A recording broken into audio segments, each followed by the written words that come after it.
Oh, hi. Debbie here with you on a Tuesday night. I am back from my trip to the casino, feeling all something, not sure. I've been sleeping now for a day. I was so tired. Jeez, where's you out? No, this is a random show on my a random episode. Hello. I have to get it right here on Spreaker. It is a new episode on my new show, which is going to be called Debbie After Dark. See, you can have as many shows as you want on Spreaker, which is great. And Debbie After Dark will probably not get submitted for approval to iHeartRadio, which means I'll feel like I can do a little bit more of what I want to do.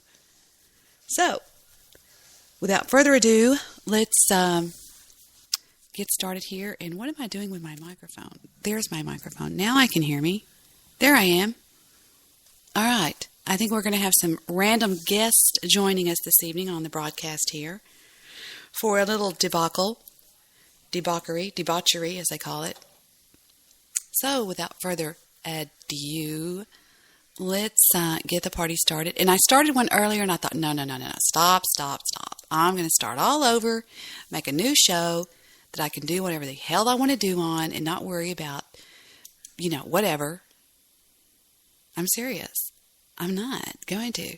So let's start it off with a song that will be probably very much the way the show will go this evening.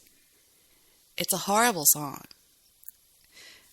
My daughter calls it the cussing song because that's basically all it is. It's just a bunch of cussing. I think I lost my touch. Let me get back on. Let me get my sea legs back on.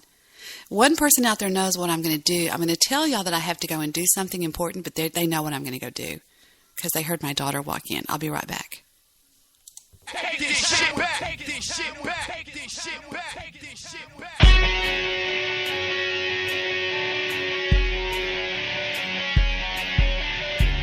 This dedicated to all the motherfuckers that's trying to stay hard when everything's going soft again.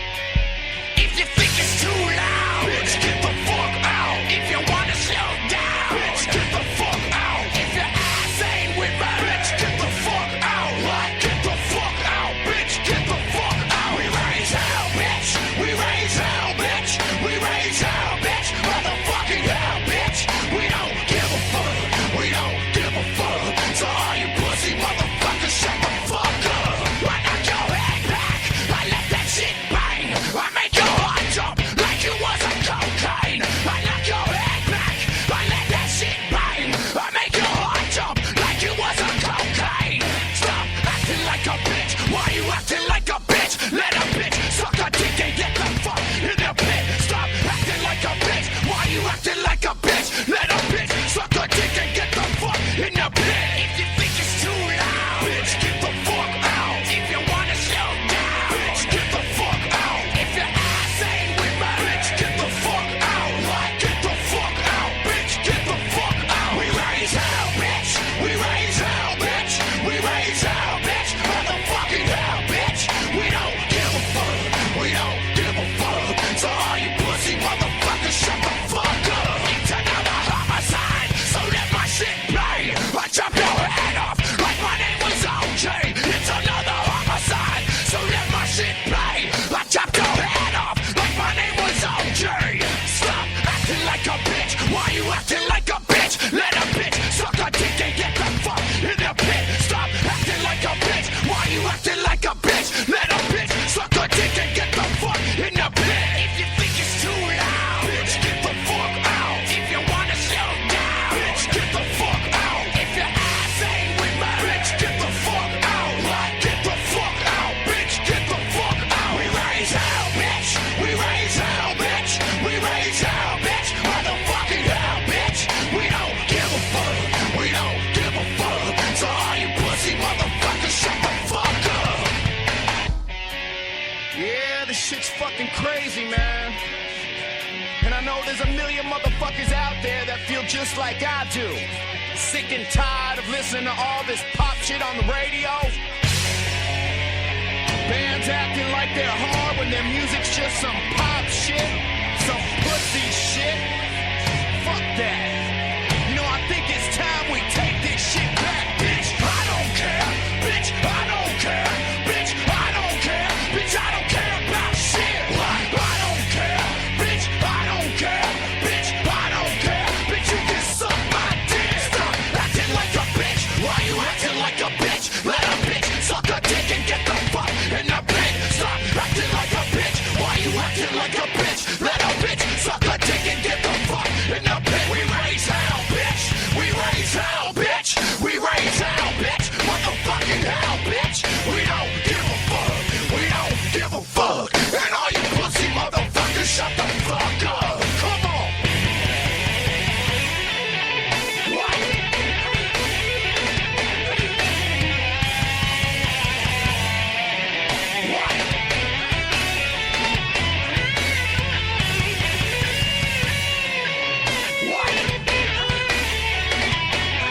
And hi, guys. We're back with you here. I've got a few people with me. One of them, I think, is Satan. Is that you? I think that would be Goose. I don't know anybody named Goose. Yeah. And I want to say hi to Donna in the chat room and Josh in the chat room. And I think this show got tweeted. I'm not sure on Twitter. I don't know if it did or not. May have, may not. And I've got the One Angry Jew with me. He's always here to cause problems. Hello, One Angry Jew. I cause no problems. You do cause problems. How you doing, Donna and Josh?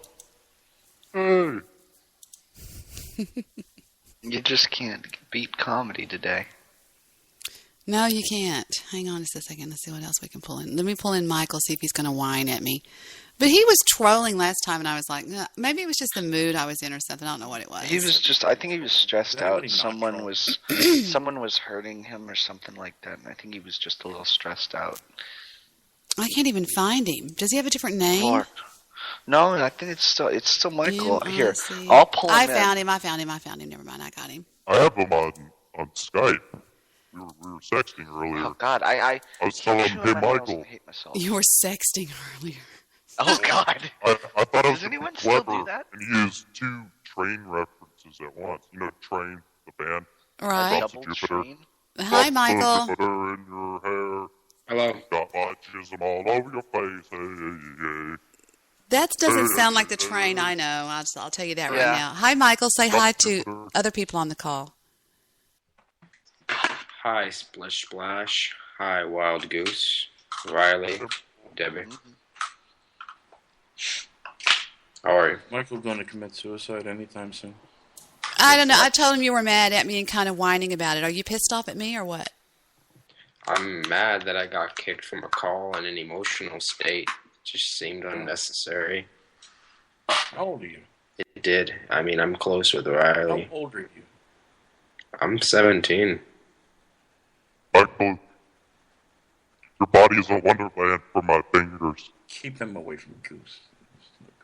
Well, I'm completely corrupted by the internet, so Goose doesn't really faze me. All right, well, then you're in for a real ride. Have fun. Yeah. Well, I mean, I respect him because, you know, he did his time. So, His you know, I time? respect him. What does that mean? He's lived his life, and he's learned a lot in time. Okay. I went Well- to prison raping a small Did he? I don't think so, Goose. You're not really the type, I would say, personally. And how well do you think you know Goose? Not very well. There you go. Did you know that the One Angry Jew is actually a more dangerous troll than Goose is, I would say. But that's just Really? me. I'm lighting my scented candles. I'm going to light my I- scented candles. I had a bunch of scented candles at one point, and they just all sit out on my other room because I like Cool never story, put bro. any candles. What flavor are yours, Jew? I mix them. I'm lighting fresh wax from one or the other. balsam. Fresh balsam. Debbie, Yes, I dear. have a theme song for One Angry Jew. All right. What is it? Goes like this. My hover around takes me where I want to go. My hub around takes me where I want to go. I remember that one. Get him, Jew. Come on. He's a novice. Come on. You Oh, can Lord. you can take him. Who's a novice? Goose. Things just got real. He can sang a feel it in the song. air. He sang a song for you. He said, "My hover around takes me where I want to Hey, go." now I got that stuck in my head, Goose. Come on, man. Now it's stuck in my head. Dang. Whew, Hey, Riley. Riley, Yeah. there was a Nevada shooting. Another shooting? God. Yeah, in Nevada. Somebody shot somebody and then I think killed themselves. Hey, y'all are young. Have y'all ever known anybody that wants to do that? Or has anybody talked about doing that at your schools? No. That happened at my school. I did have a guy steal my pencil today, so I was pretty mad about that. Okay. But y'all have never had anybody talk about coming to school with Yeah. weapons? Nah. Yeah, Nah, thank God. somebody wanted to kill me. Like, I was one of the 10 people this guy wanted to kill last year. Okay, And- y'all are that age. What would push somebody your age to doing that? He had schizophrenia. I've seen the guy. I think there are people at my school that would. Hey, do Bernice and Joy, tell But I everyone don't know which power if wheelchair that got you to the Grand Canyon. Now I'm free to see the world. With a hover-round, you truly are free to I'm sorry, I forgot to say, we're sponsored tonight by Hover-Round. The Hover-Round gets you where you want to go. How do you enjoy your Hover-Round, Mr. Jew? You have another Jew on the line? No, No, I'm joking, of course. I would buy a Hover-Round just because they're kind of cool. I would trick it out gangster style though. Okay, we were talking about school shootings the other night on the show, and I said that I think what they are is they are somebody that has decided to commit suicide, and they just want to go out with a bang. They want to go out and make the papers. That makes sense to me. I kind of agree with that. I have a list. Mm-hmm. A list of what? A list. Those to take with you. And who would be on Well- that list? I bet I know. I bet can't one would be reveal. Catgirl23, right? No, I can't reveal who's All on. right, all right. And the list is only if you know you're going to die of AIDS or... Well, if I was Cancer. gonna die, I want to die doing something really meaningful in life. You know what I mean? Like what? That would be Like saving some people's lives. Like if I'm gonna know I'm gonna die, screw it. I'm Better gonna you take some I'm gonna people run with you into and a make the burning world a building better and save place. someone's life. at Yes, Josh, I know that Yeah. Goofy Bone is on the network now, and I am not the Whoa, least bit Goofy Bone's scared. back. Goofy Bone is not in my league. Goofy Bone is a street thug who picks up a microphone and thinks he can do radio, and he can't. I It's not didn't even a think he was gonna come microphone. back. He just uses There's his a lot of headset. Yeah, and all he does is he just uses other people's content. He uses my content, Ghost's content. It's all he does. He has no George original Lucas's content. Who? George Lucas's content. Exactly. He stole Hey, an entire character. I gotta ask, Debbie, did you see that video I sent to you earlier? Oh, which one? Remind me. The one that I'll send it again just so you can have it because What is it? it's something. It would inflame Goose if I mentioned what it is. Well, let's just take a lookie, shall we? Oh, no. Goose is going to rage. Yeah, maybe don't play it right now. But it's very educational. What is what's happening? The parts of a pony are the neck, throat, and crest, and the ankles, and the exit, and the... Now, Colson, Oh, boy. funny kind, here's a song about you. From your front to your hind, hairy, coaty, muscly, and bony. These are the parts of the pony. Now, the pole is the name for the top of the head where the forelock grows. And then it said that the mane down the neck is known as the crest. But we'll finish off the head before we start with the rest. Well, your ears, they heard that your eyes, they saw that a pony's got a nose and a muzzle and a jaw. But Goose? But that's a very I think it's a very educational song. It's a very educational song. Yes, I'll give you that. It's wonderful. Could someone explain to me this fascination with ponies? God, I need to trim my mustache tomorrow. What I is had that a all feeling about? Goose would be saying this. Yep, that's what I think.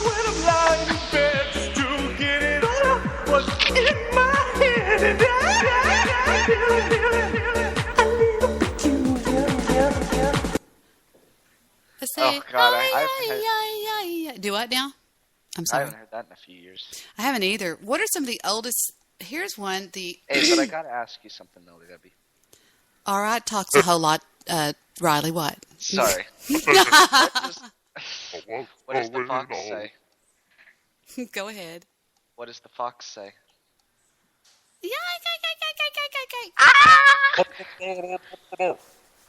Lol, I we could love just that. do like a whole big thing. Hey, together. I showed that to you guys, Hey, I like that. I like everybody in my school talks about that now, and it's ridiculous. and I'm the one that introduced you to it, didn't I? Yes, pretty much, yeah. I think my That daughter. video was like the Oh, perfect national I anthem. tried some 6 million Scoville unit hot sauce. It's really horrible. It makes your stomach feel like it's being stabbed. And what is it again? 6 million Scoville unit hot sauce. Jew, have you heard this song? What does the fox say? Check it out. Listen. No. Here's What Does the Fox Say? By Welcome to Hole in Wall, Tennessee, manufacturing home of Safe Step Walk-In Tub Company. When this post-World War II era plant was Did you hear that, Jew? Okay, here we go. What does the fox say?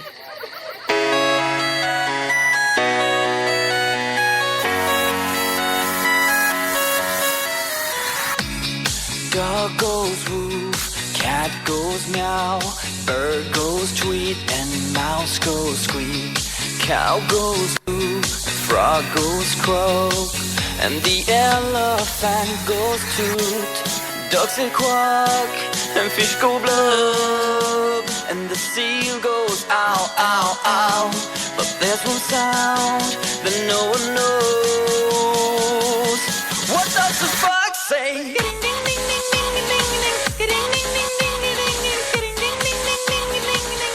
What the fox say?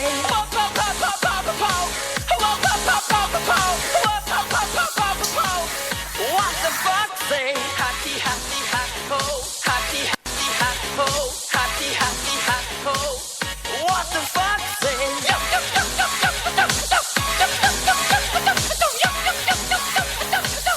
What the fox say? Big blue eyes, pointy nose, chasing mice and digging holes. Tiny paws up the hill. Suddenly you're standing still. Your fur is red, so beautiful, like an angel in disguise. But if you meet a friendly horse, will you communicate by more? How will you speak to that horse?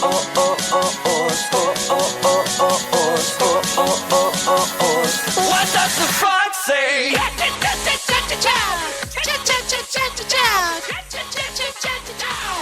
What the fox say? What the fox say?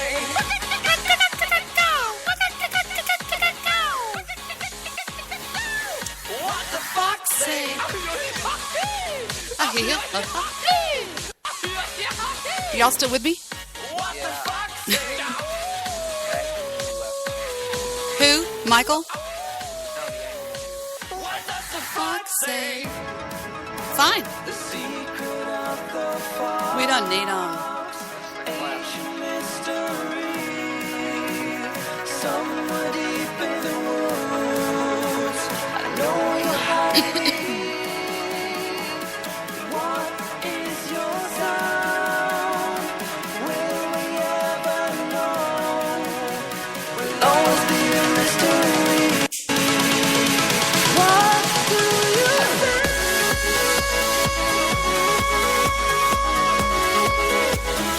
You're my guardian angel, hiding in the woods. What is your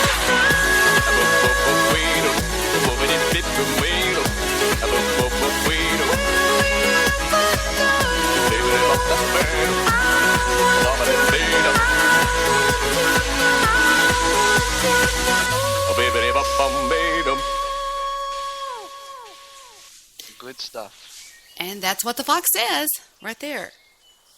Hey, I wonder what a honey badger says. What does a badger say? You ever seen the honey badger video by Randall? The honey badger. I don't know. The- Have I ever seen that? It was, it's the crazy nasty ass honey badger. That's what the name of the video is called. I don't think so.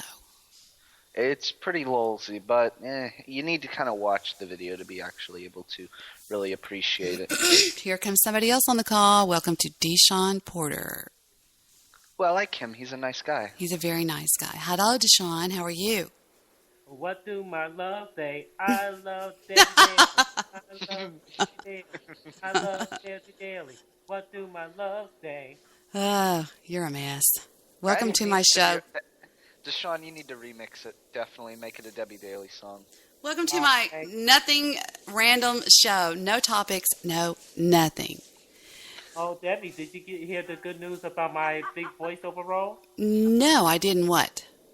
Well, I was just putting it on to my Spreaker page when Josh gave me the good news that you was on. But, ladies and gentlemen... Wait. Back up. The good news that I was gone? Is that what you said? No, the good news that I was going to tell you. Oh. Let me do this in his voice. ladies and gentlemen, I would love to be a part of the Debbie Daily Show, and I would like to invite Debbie Daily to the White House, and I am going to sign a special day in our honor that today is officially going to be Debbie Daily Day, and I'm signing this into law right now. Today is Debbie Daily Day? Debbie Daily Day, signing it into law. Goose. Because the Goose doing theme his song thing. of the show that you're doing a voiceover show kind of go like this. Goose, you're so crazy. My little pony. It sounds kind of, it's weird to listen to it slow down. Debbie, I have to say, it's pretty obvious. Rainbow Dash's best pony. Well, actually, I'm going to play the president of the United States for the news guy. That's going to be really cool. So, yeah, I'm very excited. I always wanted to play this president. I kind of wish Debbie Daly would have played the first lady. Goose, see your private message on Skype. Wait, Okay, now you... Barack Obama? What did you say about Barack Obama, Deshaun? I'm going to be playing Barack Obama for the news guy. Barack Obama for the news guy. Okay. Oh, Yeah. you're going to go on the news guy's show. Okay. And I was saying, I wish you would have been, you would make a great Michelle. Oh, no. Perfect. You would have been perfect. I like Michelle's chocolate abs and her chocolate abs. Satan's on the call. Did you know that? Satan from the the Ernie Network is on our call tonight, Deshaun. There's Satan. Uh-oh. That's pretty styling. That is really solid. But you know what, Satan? I believe in Christ, and the power of Christ propels you. Oh, I don't think it's going to stop this one. Nope. So, Deshaun, do you know Guy Shay on Spreaker? Yes. He has his show called What the, and he's been liking a lot of shows. Yeah, from what I understand, if you get Guy Shay's approval, you've pretty much made it on Spreaker. Is that right? Yeah, I am very surprised. Yeah, he liked my show too. Mm-hmm. He likes you a lot. I was scared to death when I found out he was the one to get past, and I was like, whoa. Yeah, well, I shouldn't have too much of a hard time with them, I just got home from my, Adults for Autists, activity. I'm a part of that group, and, go out and I mentor autistic children and kids with Asperger's. Do you really? Yeah, You mentor autistic children and people with Asperger's. I find that hard to believe, Satan. Wow. If you do, that's really a good thing to be doing. It is. Really? Wow, I feel like one of my arm really hurts. Hey, we might have a girl on the call. Hold on, we'll see if the mad bitch Donna wants to come on the call. Let's see if we can add her. We'll find another girl finally. Here she comes, I think. I think she's from England. Hello, Donna, Governor. Hello. Hello. Hi, Donna. How are you? I'm cool, thank you. She is mean. She'll kill you sometimes if she wants to. Wait, Oh, she speaks yeah. British? Yeah, she does. Is she from England? Yeah. Ask her. Really? Today's... Satan's on the call with us, Donna. Oh, boy. Careful. Serious business. You know I'm going to hell, don't you? I'll take that. Satan has a list. You can actually have him check and see if your name's on that list if you want. Oh, okay. Let me see. Is it on here, is it? Hey, Satan, can you turn up your microphone a little bit? We can barely hear you, dear. Is that better? Is that better? Is this better? Is this better? Louder, louder, louder. Is better? Is better? Nope, not louder, louder, louder. We still can't barely hear you, sir. Really? Yeah. Oh, hold on. Turn that thing up, boy, please. Turn it up. Hey, Yes, dear. Have you seen the trailers for that Bad Grandpa movie? Oh no, I hear it's hysterical. It Have looks you? like a riot. Is it going to be as funny as Bad Santa, you think? You know, it might be. I really like Oh, Bad Bad Santa. Santa was funny. Oh, Bad Santa was That's the a classic. best. Oh my God. Better. No? Can y'all hear Satan any better? I can hear it. Better. Not really. You don't have a mic. Wait. Do something again. Do it again.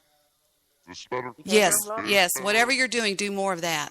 Wait, were we gonna get Mr. Midnight's movie in here tonight? Or, Yeah, we're fixing to have both of them on in just 1 second. At the stroke of 11. Actually, it's 11 our time. It's 12 their time. No, it's right now. Oops. right now, it's like. So I'm audible right now, right? Yeah, we can hear you. You just were really, really quiet. Okay, but it's good now. I don't have to fuck with anything anymore, right? Nah. You're... Okay. Yeah, I think he's okay now. What do y'all think? Yeah. Yeah, me too. Alright, so about this business of souls, yeah, like you were telling, gal from the UK over there, I'm open to having her subscribe to my RSS feed or my Buzz feed. I'm BuzzFeed, I got this list of, the top 10 people that are going to hell. And who would that be? Is one of them Jay Sands? Number one, Okay, go ahead. Otto. Who? Otto from YouTube. Otto. Oh, Otto from YouTube, huh? Okay. Yeah, we're gonna have a party when she's definitely invited, along with everybody else. Everybody else gets down there. Am I on the list by any chance? Debbie Daly, I D-A. better be on the list. Yeah, I haven't figured that out, Debbie. What's your name again? D-A-L-Y, Debbie Daly. No, not you. Oh, the other girl? Donna. Donna Hattie Donna. O'Neill. Donna. Well, let me look you up on my hell space. That is my iPad is called hell space. What did Satan just say? I can't tell what he's saying. I'm sorry. What are you saying? Hell space. It's an app on my iPad where I can look up if you're going to hell or not. It's an app on his iPad. It's called Hellspace. He can tell if you're going or not. Now her name is Donna O'Neill. Donna O'Neill. Yeah, baby. Yeah, definitely go to hell. Oh no, Donna, drag, man. I'm sorry, dude. Bring your own beer. Am I going I'm to gonna hell? party in hell. Michael wants to know if he's going to hell. It's likely.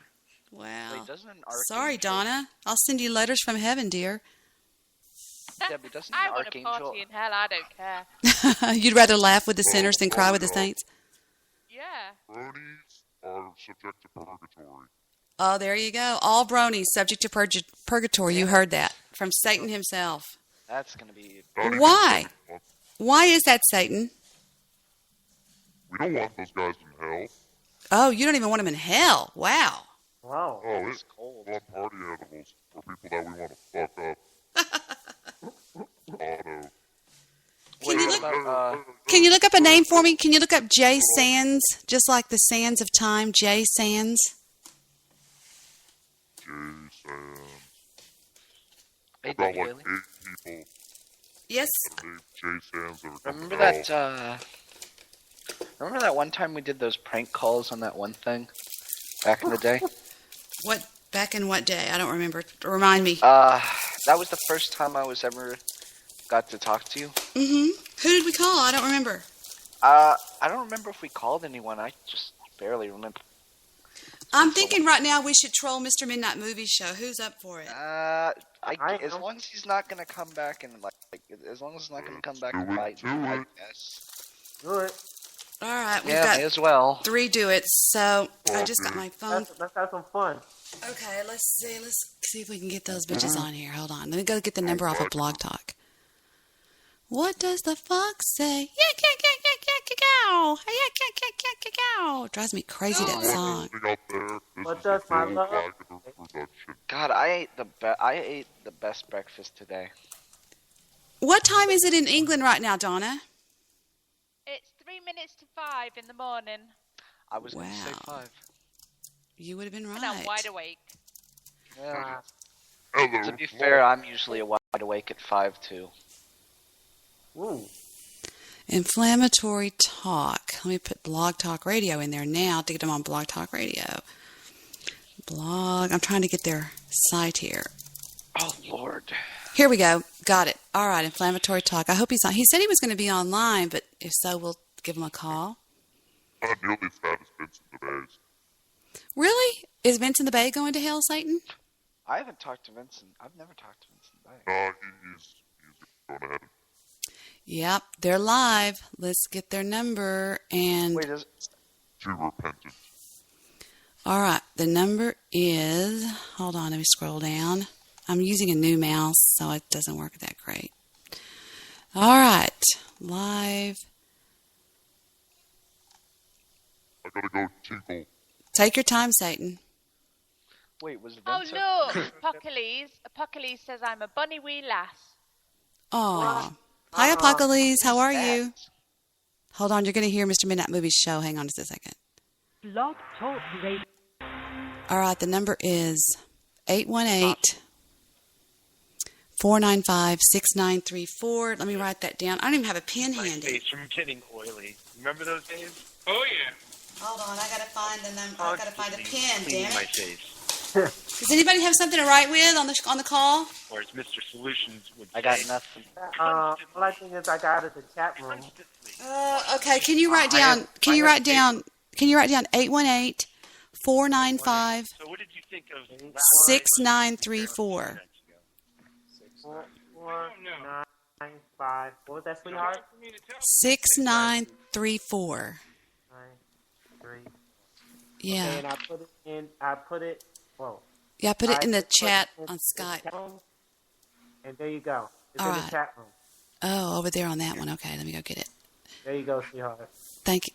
Well, I don't see it. Is it in the group chat? The group chat? Nope, I don't see it. Yeah, I am not seeing it either. Can somebody else put it in the group chat?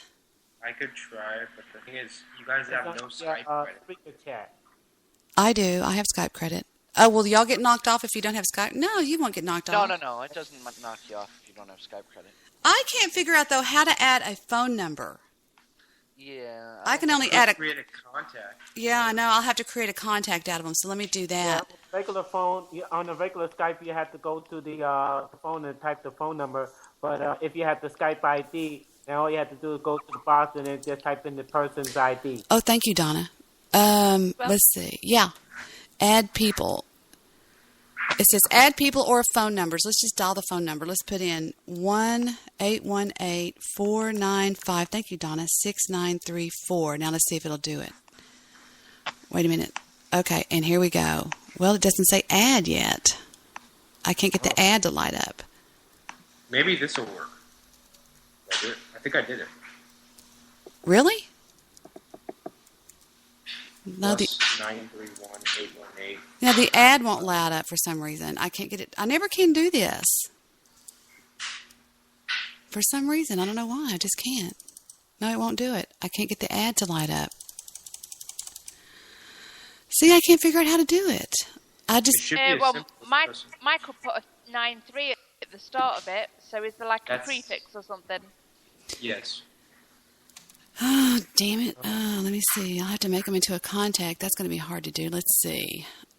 What do? I go to contact and then add contact maybe? Add contact. I'll just put in the phone. Oh, it says save a phone number. Here we go. Okay, it's 818, give it to me, 495-6934? Yes, 6934, love. Got it. Okay. Well, that's name. God dang it, Deborah, stop being such an idiot. Mr.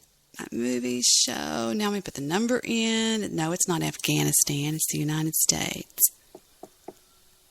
Lol, Afghanistan. You know, the best troll call we ever did one night, it was a prank phone call to Geico Insurance, and I thought it was so funny. Save 15 minutes or less by switching to Geico. One time, me and the crew, we called up a Starbucks and asked for Clop. It was the funniest prank call I think I've ever been a part of in my life. Wow. I don't know. Geico was pretty funny. Because the lady knew what Clop was, and she was like, yeah, Clop into Fluttershy. Everybody just like it was just roarious laughter. It was pretty good. What's clap? Clap. Don't did you say? you don't want to know. You don't want to know. Oh, I do. Oh, Actually, I God. think she does want to know. If it's gross, I do. Here we go. I'm adding them now. Oh Lord. I'm assuming it calls the number. Yeah, I think it does. Donna, Klopp is basically My Little Pony. Blog Talk Radio. Oh, it did it. Listen. Shh. Welcome to Blog Talk Radio. If you desire to sit in post, please press 1. You are now in the queue. Okay. Are you Easy. What are you doing for your real-time information?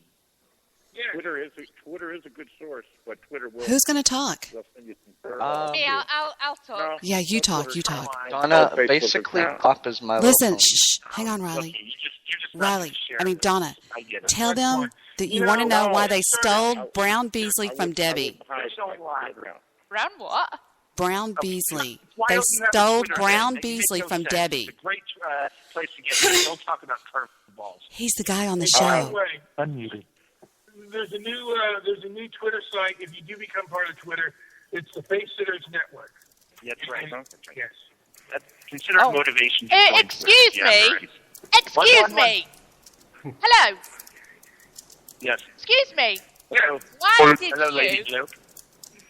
Why did you pinch Brown Beasley from Debbie Daly? Come on, answer the question. We stole Brown. This is great. Why? Come on. Why? I didn't expect that one to come. Well, you've got it, so tell us now. Beasley, this must be a nice feeling to have people fight over you. Yeah, and a British white woman. Your body is The British are coming. They are. One of So you better tell me the our answer. land. Big Bitch. Bill. God, this stuff is getting real. Listen. Brown Beasley, he belongs to Debbie Yes. Deasley. Debbie Deasley? Debbie Daly. Hi, Mr. Min. Yo. How was that for a British accent? That was a very good. Yeah, that was very good. That's the BTR woman. What? And we've got Satan on the call, and we've got Deshaun on the call. We've got Michael. We've got Riley. Yo. Do you think I do a good British accent?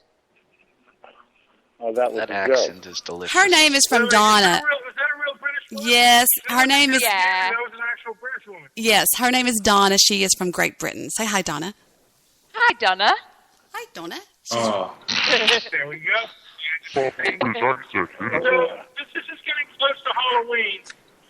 Which at least two celebrities, if you're going to have more, are not going to make it for next year's. Won't be here for 2014 Halloween. Oh, a Deadpool list. You mean a Deadpool list? Yeah. Kirk Douglas and Zsa Zsa Gabor. They're on my Yep. list. They'll never die. Okay, Kirk Douglas and Zsa Zsa Gabor. Okay. Debbie, do you have a list? I can have a list really quick. Y'all, give me some celebrities for a Deadpool list. I'm gonna say Go to Cloris Rotten Leachman Rotten and Deadpool. the Queen Google of Rotten England. Deadpool, and you can sign up. All right, I'll do that. Who's on your list, Brown Beasley, who really belongs to my show and not Mr. Midnight Movies? Yeah, you belong to Debbie. Yeah, I made you. I found I you. got Kirk Douglas, Zsa Zsa Gabor, Muhammad Ali, B.B. King. I got Ken Norton. I scored with Ken Norton. I got Don King. Ken Norton. All right. I got Billy Graham, and I got Fidel Castro. Billy Graham already died. Not on there. Billy Graham died, yes. No, he didn't. Yes, he No, did. he didn't. Yes, he did. Go check the dang source, and we'll do it good. Then I scored again, and I got two. But Google Rotten Deadpool, and you can open a little account up, and you could pick your own 10. They give you a year for them to all croak. Some people get 7 or 8. They're just lucky. Brown Beasley. Then they give you a list of all the people. They give you a list of all the people and their names and their ages, their birth dates. No, I Hey, think we I got have somebody Nuka Colas on my special. list, too. We have somebody special on our show. We have Satan, and if you want, Satan can check a list down there to see if you're going to go to hell. Would you like to check? No, after you die, you're dead. There is no heaven or hell. Yes, Heaven there and is. He hell are has right to here be on going earth. to hell because he Yes, there is. stole Thingy Bob from Thingy Bob's show. That's right. Yes, there is a heaven and a hell. I got that is not even meant to be an inflammatory comment, but people sure get inflamed about that. Ow, my neck hurts bad. Okay, what is it? Sorry about that. Deadpool. Deadpool what? Deadpool game? Go Rotten, ROTTEN, Oh, then put Deadpool. Okay. Just Google it. Wait. It should pop up. Oh, okay. I got it. One of- Oh, nice. Okay. No, it's a comprehensive site. It's like the Rolls Royce of Deadpool sites. Oh. We have Yeah, recently it's just- deceased. Recently deceased. Cool. Yeah, got the people that croak recently. Now, I have you a don't question get many for points for anybody in the that. chat. Go ahead. What, Deshaun? I have a question for anybody in the chat. What do you think about Lindsay Lohan making it in the pool? The Deadpool. Anybody She have probably a has a lot of people that she probably has a lot of selections, but I actually like Lindsay Lohan. I don't want her to die. Then again, I like Muhammad Ali. I don't want him to die either, but he might be better off because he got the Harlem Shakes. Yeah. I think Kirk Douglas is really fixing to go any minute. He looks terrible. Ooh. He does. He's 98.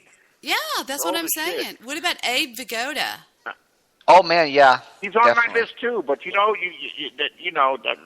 they'll surprise you. Fidel Castro's been on my list for like 3 years, and he's just not going anywhere.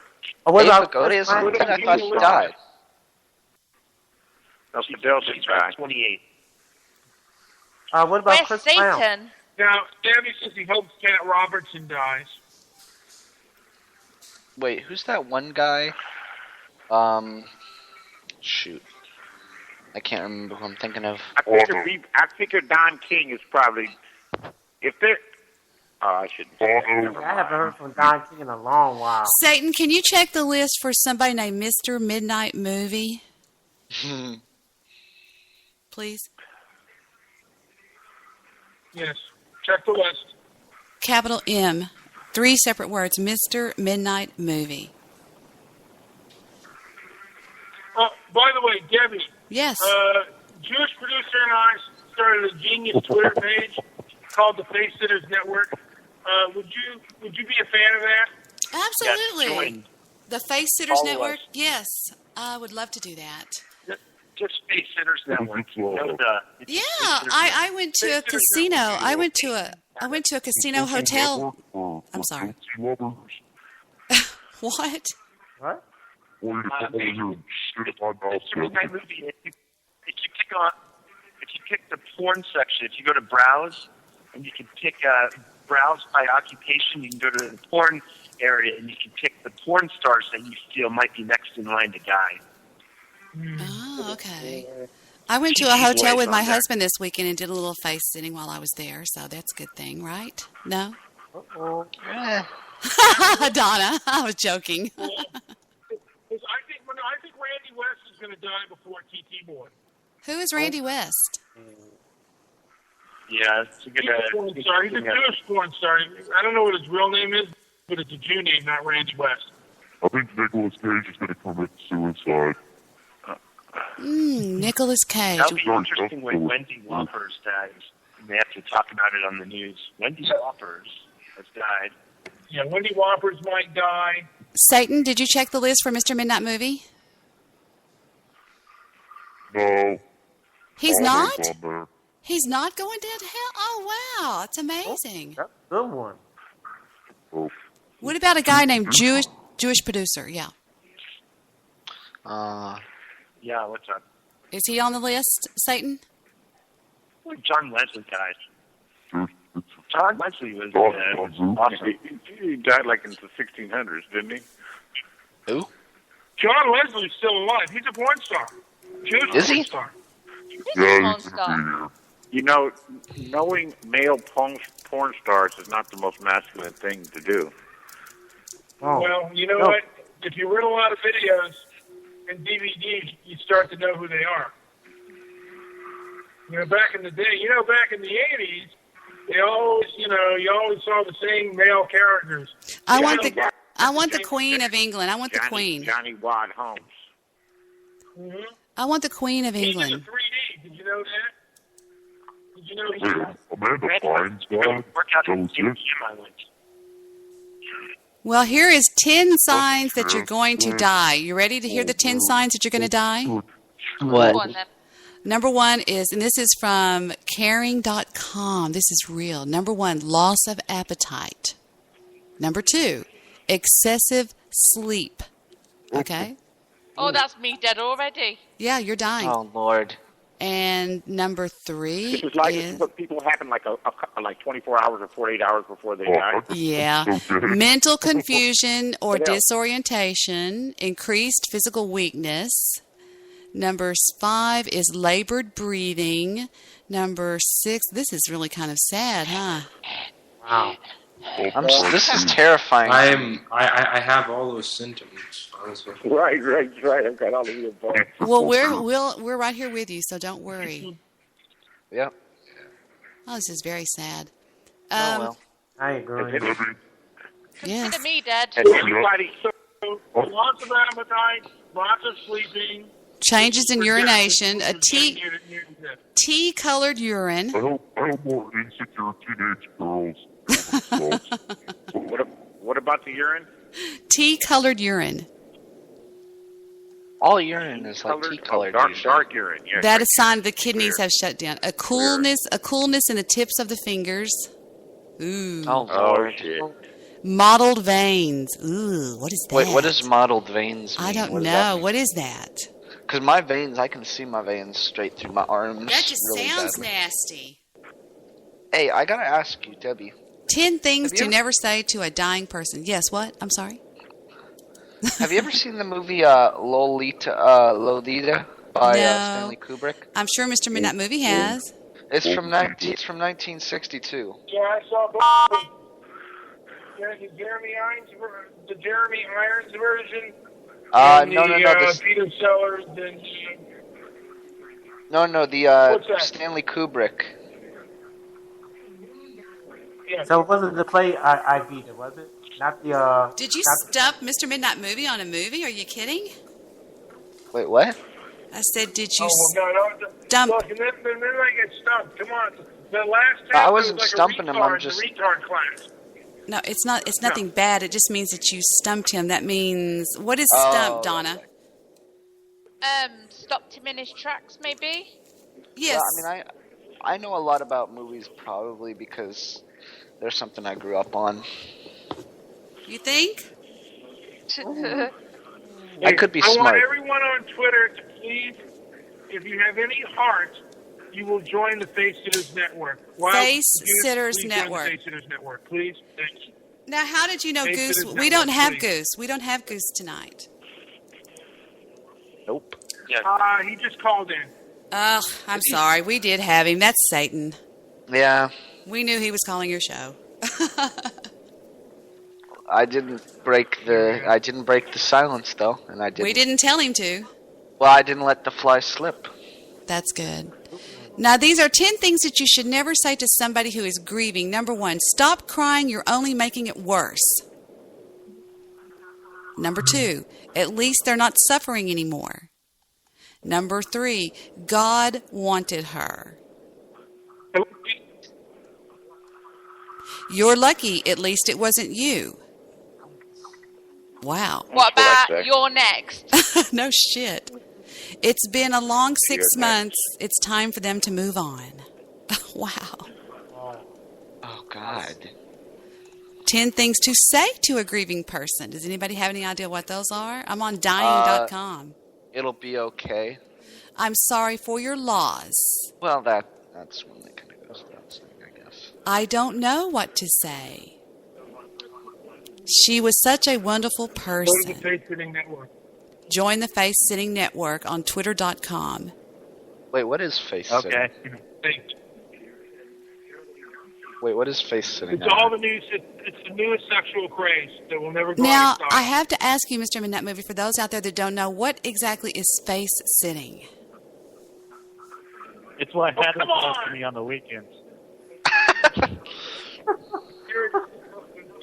Christ. Horrible! It's, come on now. People don't know what face sitting is. It's when a chick sits on your face. A guy, I guess. For Debbie. Sounds like fun. I've never had that happen. Is that something that I don't... I've never had a chick on my face. Nor have I. Nor do I expect to. Neither have I, sadly. It sounds like somebody was watching a football game and one of their team is losing and getting a bad call. Man, this is a good show I just tonight. asked this chick, Brandy Bartner, if she was Jewish, because she had a Jewish name and she looked Jewish. Stabby She's a McHugg porn says star, by the way. Stabby McHugg says that it's mustache rise. Oh, Bob Tuskin's in your room. That's actually the Skype assholes. Hello, Bob Tuskin. How are you? Yeah, that's... Booby Tuskin. Hi, Ask Stabby. Bob Tuskin if he's ever had a chick sit on his face. I wish I could. Booby Tuskin, have you ever had a chick sit on your face? Deborah Rose sat on his face. Is he still breathing? Fat slut. What? Bob Tuskin. Bobby Tuskin. Booby Tuskin is what they call Bob him. Tuskin. What about Bob that Truskin. song? Have you heard that song about sitting on your face? Would you Uh, like to sit on my face? Spread your love juice all over the place. Keep going. Oh God. Have you not heard that? That actually sounds No. like a pretty good That song. is from I haven't. Monty Python. Is it Yeah, I really? think it is, isn't it? Would you like to swing on a star? Carry Take it moonbeams home in a jar, or be better off than you are, or would you rather be a fish? A fish is an animal that swims in a brook. It's an animal. He can't write his name or read a Donna book. from England. Donna? Yes? Donna from England. Have you ever belonged, or would you ever think of belonging to the B&B? Sorry, what did you say? I said, would you ever think of belonging to the BNP? No, never. Have you ever had gallstones? I have Has gallstones. anyone here ever had Has I have anyone ever had gallstones. gallstones here? I had I a do. double hernia at birth. Does that count? I have Oh. gallstones. You know what's good for the gallstones? BNP. Did you have your gallstone removed, or did you try a natural treatment? I still have them. I had these two little things inside my scrotum. Oh. They just grow and grow and grow.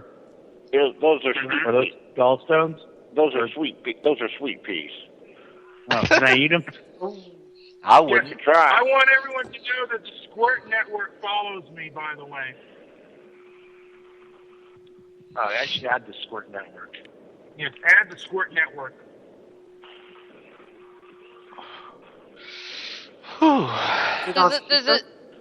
There's a lot of groups here in Derby that have like A lot of BNP meetings and What? British National Party meetings, and it's just Oh. basically a load of people sat around a room being racist. We're all BNP racist. are That's the ones about that don't all there like is to to have it. My dick. Guys, kinda guys, racist. one at a time. Nigga. Mute it. Mute it. Guys, I'm Mute gonna put her. people on. Stop it. Unmute it. Bootery. Skype caller, you're on. All right, I am here.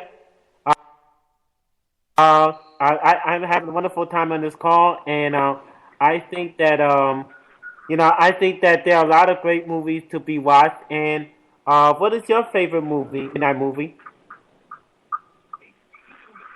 Oh, hey, how's that going? Is this the guy from Spreaker? Yes. This is Deshaun Porter. WBDR. Debbie's Internet Love. And he's coming to join us tomorrow on Ran the Man. That's right. That's right.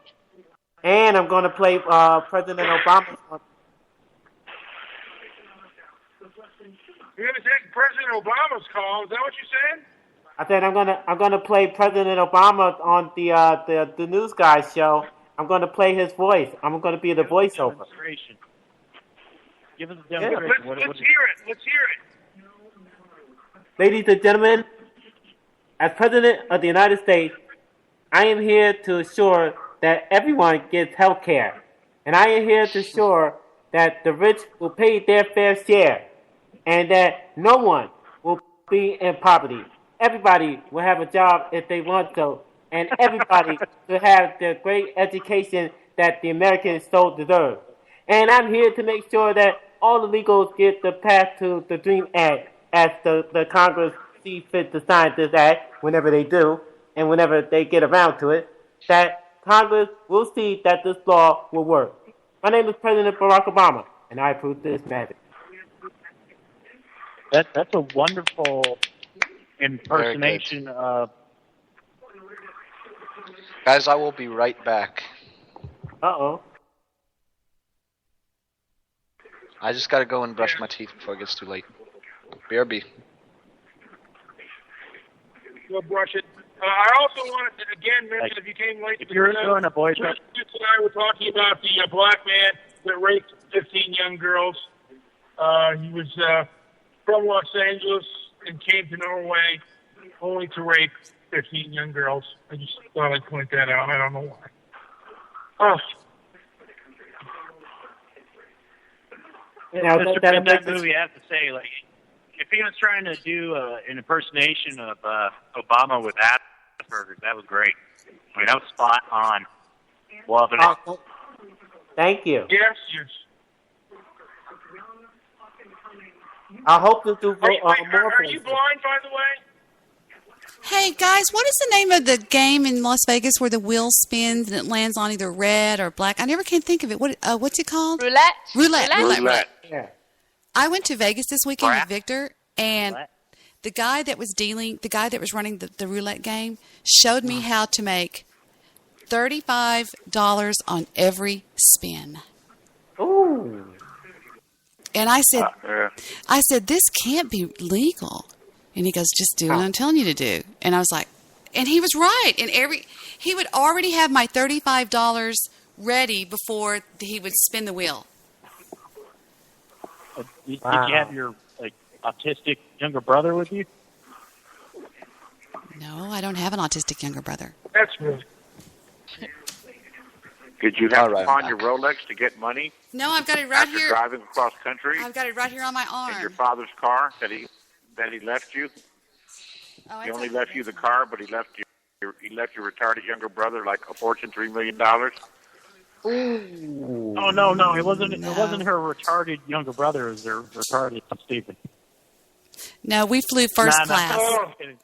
We flew first class. Playing Call of Duty. No, we flew first class on. Now there was in the movie Rain Man, there was a autistic brother won a lot of money. Mm-hmm. Well, I was going to tell y'all how to do it, but y'all are too mean. No, it's roulette. You just spin the wheel. And it has to do with it's called a street bet. I swear to God, it wins every time. Every time. Oh, wow. Do you really think that they could afford to keep the lights on those big, huge casinos? Bet me. Give you that food so cheap. Do you really think that if this were really true? Oh well, I'm telling you, you can do it until you get caught, and when you get caught, they'll stop you. You get on your knees for Jesus, you'll win every time. That's true. Get that money, that $35 money shot in the These face. street bets pay 11-1. Get on your knees for Jesus. Never mind, I'm not going to tell That's y'all. on us. Sanctimonious. You just had a little run of luck, and you spread your bets around some. You probably had a lot of bets that covered 4 numbers at once. Nope. There is betting strategy. There is betting strategy, but there's no strategy or there's no bet that's going to allow you to win $35 each time. You want to make a bet? You want to bet? Put your money where your mouth is. Oh God! How are you going to prove this to me? Just put your money where your mouth is. She'll figure out a way. I'll bet you $50 hairs. $50 hairs. Hey, they use quantum mechanics to dig those machines. The house wins 80% of the time. Is that Mr. Solution? A lot of money. Hi, Debbie. Hi, Mr. Solution. The house wins 80% of the time, and those machines are rigged, all of them. Every one of them. About slot machines or the roulette wheel? I'm talking about everything in that damn casino is I don't rigged. think there's any quantum mechanics involved in the casino itself. I think there's quantum mechanics involved in the line machine that Debbie's using. No, the only safe thing to play is 21 without a shuffle machine if it comes out of the shoe. So There's nothing safe to play. then don't go to casinos. I'll go. I play Hold'em poker where I'm playing not against the house. I'm playing against other players, and it increases my chances of winning exponentially. Yeah, my brother only plays poker. Now, You're playing against other players. Instead of playing against the built-in advantage the house has. Yeah, that's the best way to go. I used to Right, guys, I'm off to bed. Sorry to Bye, butt in. Donna. I'm off to bed. Well, thanks for calling in. Why are you off to bed? What time is it in England? It's 5:30 in the morning. It's 5:30 a.m. Remember, don't sleep well. too much. You might die. You might be dying. Yeah. Oh, I know. That's gonna freak me out now whenever I sleep longer than like 2 hours. Dude, like, I'm not joking. Like every single one of those described me. Yeah. And you're not dead yet, are you? Are those figures approximately accurate? Does the house have an 80-20 advantage? Oh, I think it might be greater than that. Okay, I want to go 85, but I want each game is different. Each game but is different. on the aggregate, it's 80% that the house wins on everything. They take 80% take. Yeah, but more people are paying the Probably slot. right. That's probably right.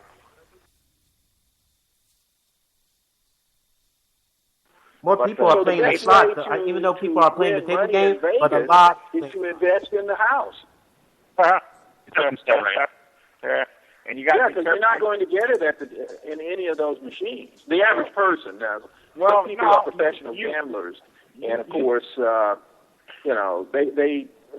they level the odds, or they, kind of.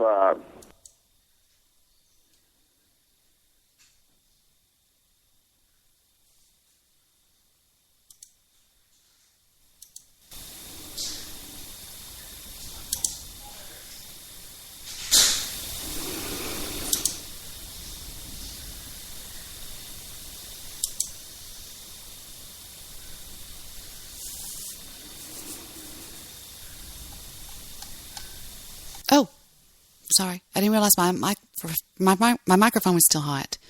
I hit mute for a second because I was going to open up this site that has roulette on it and see if I can show y'all what I'm talking about here. But I'm going to mute all these loud noises that this site makes until I get it to where I can actually... I know it's dead air, but I've got it muted. I'll unmute it. See all those noises? I didn't want y'all to hear all these stupid noises until I can get to the mute button. Wow. Are you actually You can win in a casino. You just have to be willing to walk away when you're ahead. That makes sense. That's the hardest thing to do. Yeah. If you're lucky enough to get ahead. I know it. We were way ahead. True too. We were way ahead. Way ahead. $20 from 15 years ago. Aww. Now, sweetheart, are you actually in Vegas now? That's where I'm hearing the noise from. No, I'm not in Vegas now. Oh, I'm a decent Hold'em player. I've been playing for a while. I play in a local game from time to time. Have you been to the big tournament? No, I haven't. We actually went. To the World Series of Poker. I actually went to the World Series of Poker. You can look that up. Ooh. I believe I you. always wanted to play it. You play as a participant. I got my ass handed to me in the second round when I went all in on I had queens over sevens on a full house, and the guy beat me in a full house. What did he have? He had queens over tens. Is he black? There you go. What did I tell you What a earlier tough- today? What a tough loss. So there was a queen on the board. Okay, I just bet 80 and I won 120. Watch, I'll win every hand. And I'm not going to win. I'm going to bet 80, but I'm going to win. Poker night. Night is poker night. Unless do y'all have enough money? Y'all don't want to know how to do this? Well, I can't gamble legally, so. Here comes the next one. Now watch, I'll win this hand too. I have 80 out on the table. I have enough money, and that's why I don't want to know how to do this, because I don't want to lose what money I have. And I win again. I won another 120. See, watch, I'll do it every time. I bet again. So where do you put your bet? Now watch, here we go. It's spinning. I've got 80 on the table. Watch, I'm going to win again. And watch. Do it. I won again. Did you hear that? That's 4 in a row. Here comes another one. I'm going to win again. I'm telling you, y'all men are being. I win every. Are you playing an online? Yes. Yeah, are you online? I won again. There's no money at stake here. I'm telling you, I did it in real life, and I walked away with about 12. I did it in real life 48 hours ago and walked away with over $1,400. Really? And I sat down. I sat down with 200. No, I sat down with 100. I said, Victor, don't give me any more than $100 bill. And I went straight to the roulette wheel, and there was this really cute guy. It was just him and I. And I said, is it true that there's a way I can place these chips and win every hand? And he goes, mm-hmm. And he was so cool. And I said, is it? And he said, street bets. And I said, oh. And he was like being really low. He was like whispering and stuff. And he would even, it was amazing. They could still hear him. It's all mic'd up, but go ahead. So you realize this is all just an illusion, Debbie. You went in there with the intention of using this strategy. You want to watch me do it during the entire show? You want to watch me do it during the entire show, and I will not lose one hand. Watch. It doesn't matter. Basically, your prophecy was fulfilled, and therefore you're justifying it based on that. There's no mathematical or scientific way to I won again. See? Solid. And I'll do it again. I would have never left Las Vegas. I didn't want to leave. I was so pissed off. I was so pissed They would off. have been putting my name up. They would have taken down. I won again. Mandalay Bay, and they would have put up a sign that said Brown Beasley. Because I wouldn't have stopped playing until I won. You realize that there's a strategy out there like that. Even if there were, it wouldn't be out there for very long. There's a reason it's called gambling. There is no foolproof. One again. Strategy. That is 1, 2, 3, You're 4, playing 5, online, 6, 7. I don't think you got my point. There's no money at stake online. I understand that. It's the same thing. It's an illusion of being at Vegas. You understand? No. There's no money.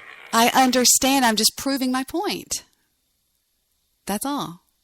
Therefore, my love understands that, everybody. Just listen to her. She says she understands. No, they all have too much money. They don't need to know. I was just going to give them a little hint. Simon Fox goes, Debbie never went to Vegas. She's in total delusion mode right now. Oh, he knows me so well. You fucking idiot. I believe that you went to Las Vegas. Of course, Mr. Solution. Mr. Solution, where did I do the show from Sunday night? Debbie, listen. All right, I got to back you up here. You're not Mr. Solution. Oh, that's right. You were in Vegas. John Brand's a little off kilter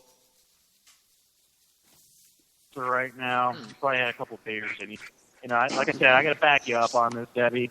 I don't do that very often, but John clearly forgets that you have a severe gambling idiot. problem. He's an idiot. He's an alcoholic idiot that goes around and says Debbie never went to Vegas. I actually talked to Goose while in Vegas. Goose was on my show. What? Hey, Debbie, No, how but was she it? taught me while she was claiming to. Did you go to a show or? No, what did you Victor. eat? Victor had to Did you meet. go to a buffet? What happened? You know, the buffet was You 40. didn't say where you were. You just said you were in a hotel. Yeah, I said I was at a casino, but do you know the buffet was $21 a person? Oh. I got a casino out here that's $25 a person. Oh. Yeah, Yeah. but what Amazing kind of food food, though. they had? Fantastic. Did they have shrimp and fish? They had everything, but I didn't pay it. But Miss, Salmon? What do you? they had everything. You get what you pay for. They probably had roast beef and prime ribs. Yeah, all of the above. Yeah. Oh. Whoa, City. Does anybody I've seen here these suspect buffets that that got lady had tri-tip. gallstones?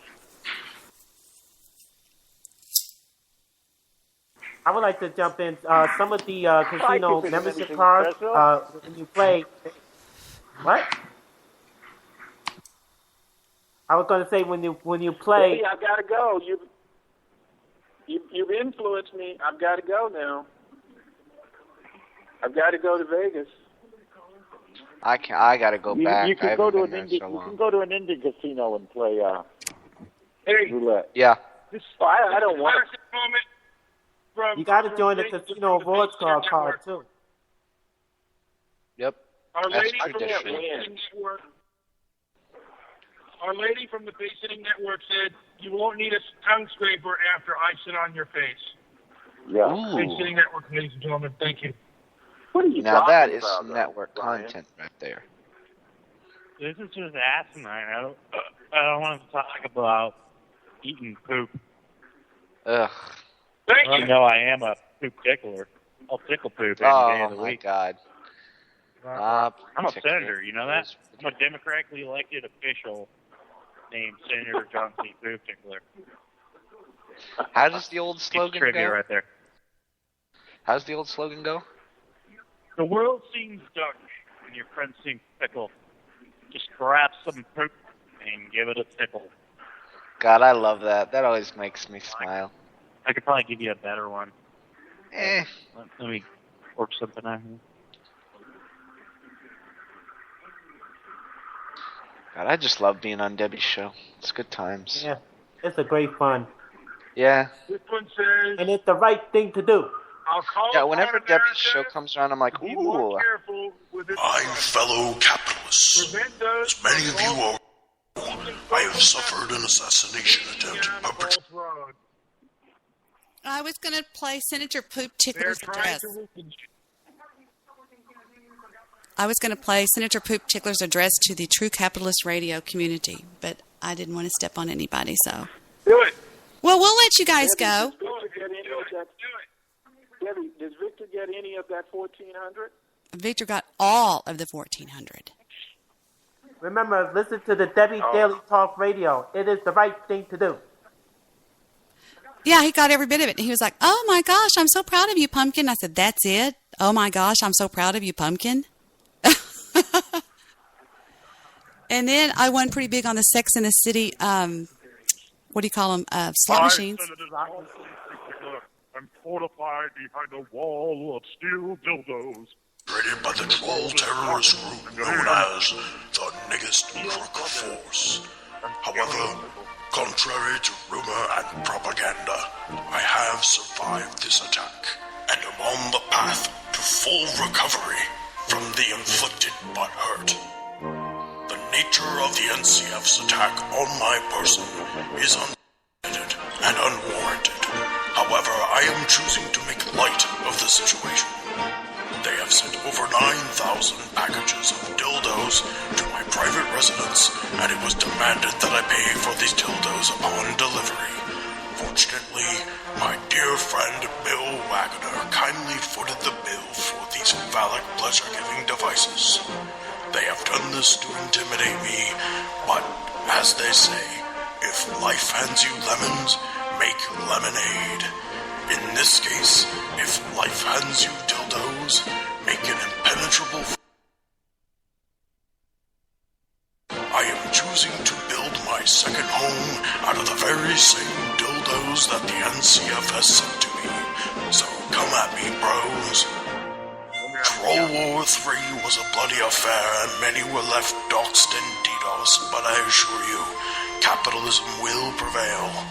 Ghost has vowed to continue on with his true capitalist radio broadcast, and I see this move as a decisive indicator of the true capitalist army's victory over troll terrorism. Remember, folks, if the world is dark and your friends seem fickle, just some poop and give it a tickle.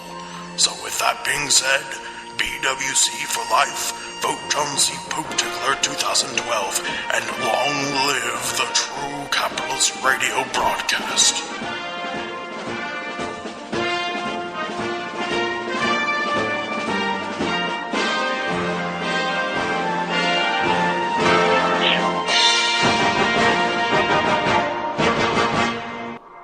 I got one question. How do you tickle poop? Yes. Very tenderly. I like to be tickled. I like would to agree be with that. petted. I like to pretend I'm a doggy. You don't smush the poop. Smash it. Well, obviously you smash don't it. smash it, because you smash it, then it's a mess. Tickle. Tickle. Tickle. Tickle. You're not poking. You know, sometimes I like to pretend I'm a dog. Tickle. Is that crazy? Tickle the poop. Oh my. Yeah. Tickle the poop, Michael. Tickle the poop. Nutty. I also have a PSA I would like to play for you guys by Mr. Midnight Movie. Would y'all like to hear his new public service announcement? Yeah, I like that. All right, here we go. Yes, Debbie. Please go on, Debbie. Let's hear it. Yes, I just want to say that Stoic Calm wins, and I'm treating myself to some sugar-free cookies after the show. And yes, I don't want to say that I'm proud of myself, but yes, I believe that this is a lesson for everyone that deals with bullies. And don't let it get to you. Let it roll off your back. You can win with Stoic Calm.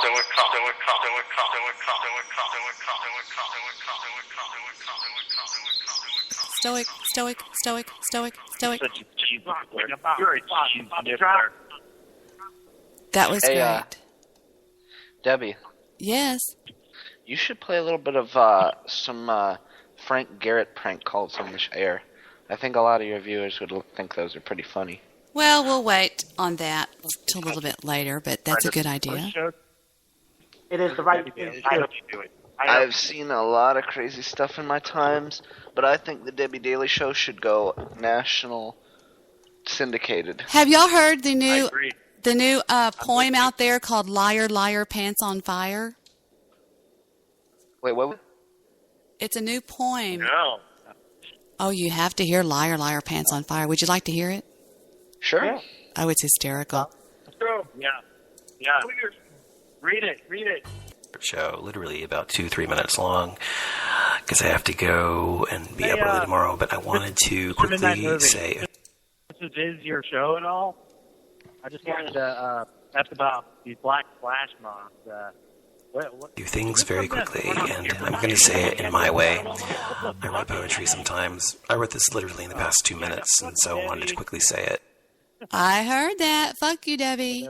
I think that is a cry. That is a cry for attention. Fuck you, Debbie.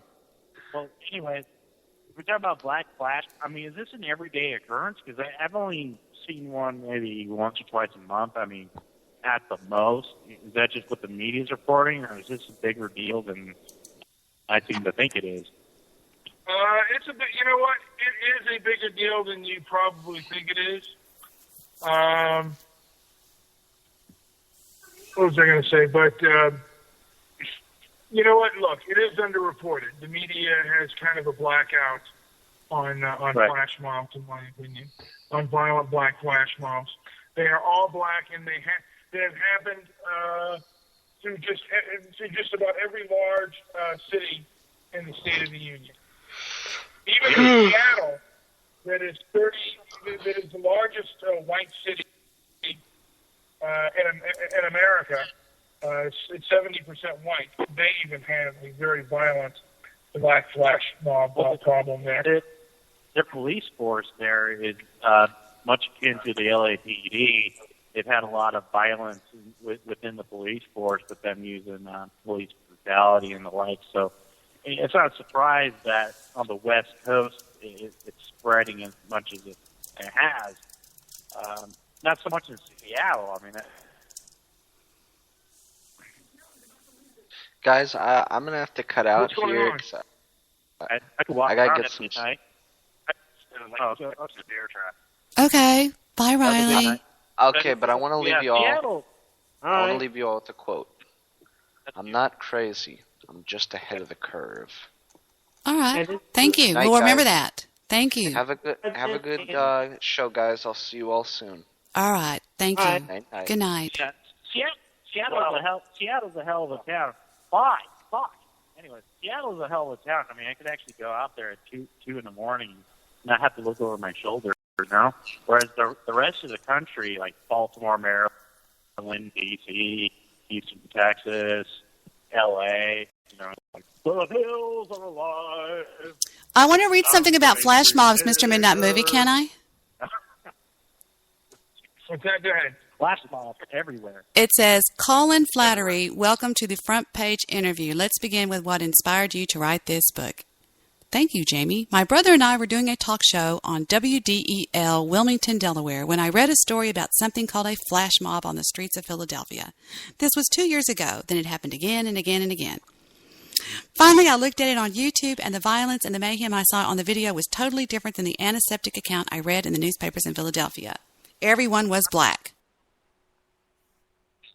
What's up with the race riot in Philadelphia? They said it was not a race riot. I was imagining things. Did you see the videos? Well, everyone is black, but race had nothing to do with it. The riots kept happening in Philadelphia and elsewhere. I kept asking people what was going on. They kept denying it was going on. So I decided to write a book about it. And I'm wondering, is this the flash mobs of which you speak, Mr. Midnight Movie?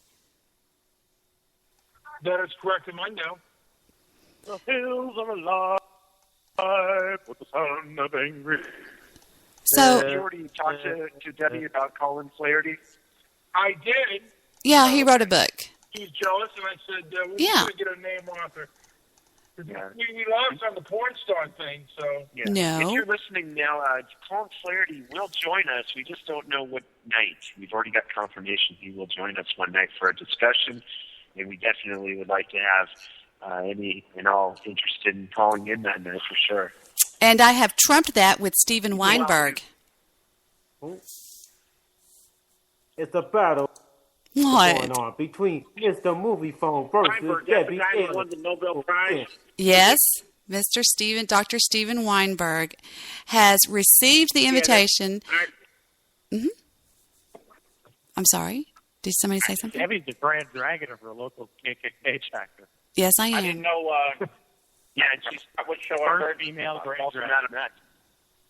Now, did he write, he's an atheist, correct? Correct. Yes. But he's very interesting. I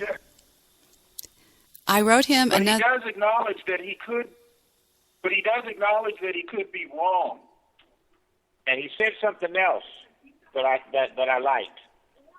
Someone asked him if he was certain of something, and he said he's not certain of anything.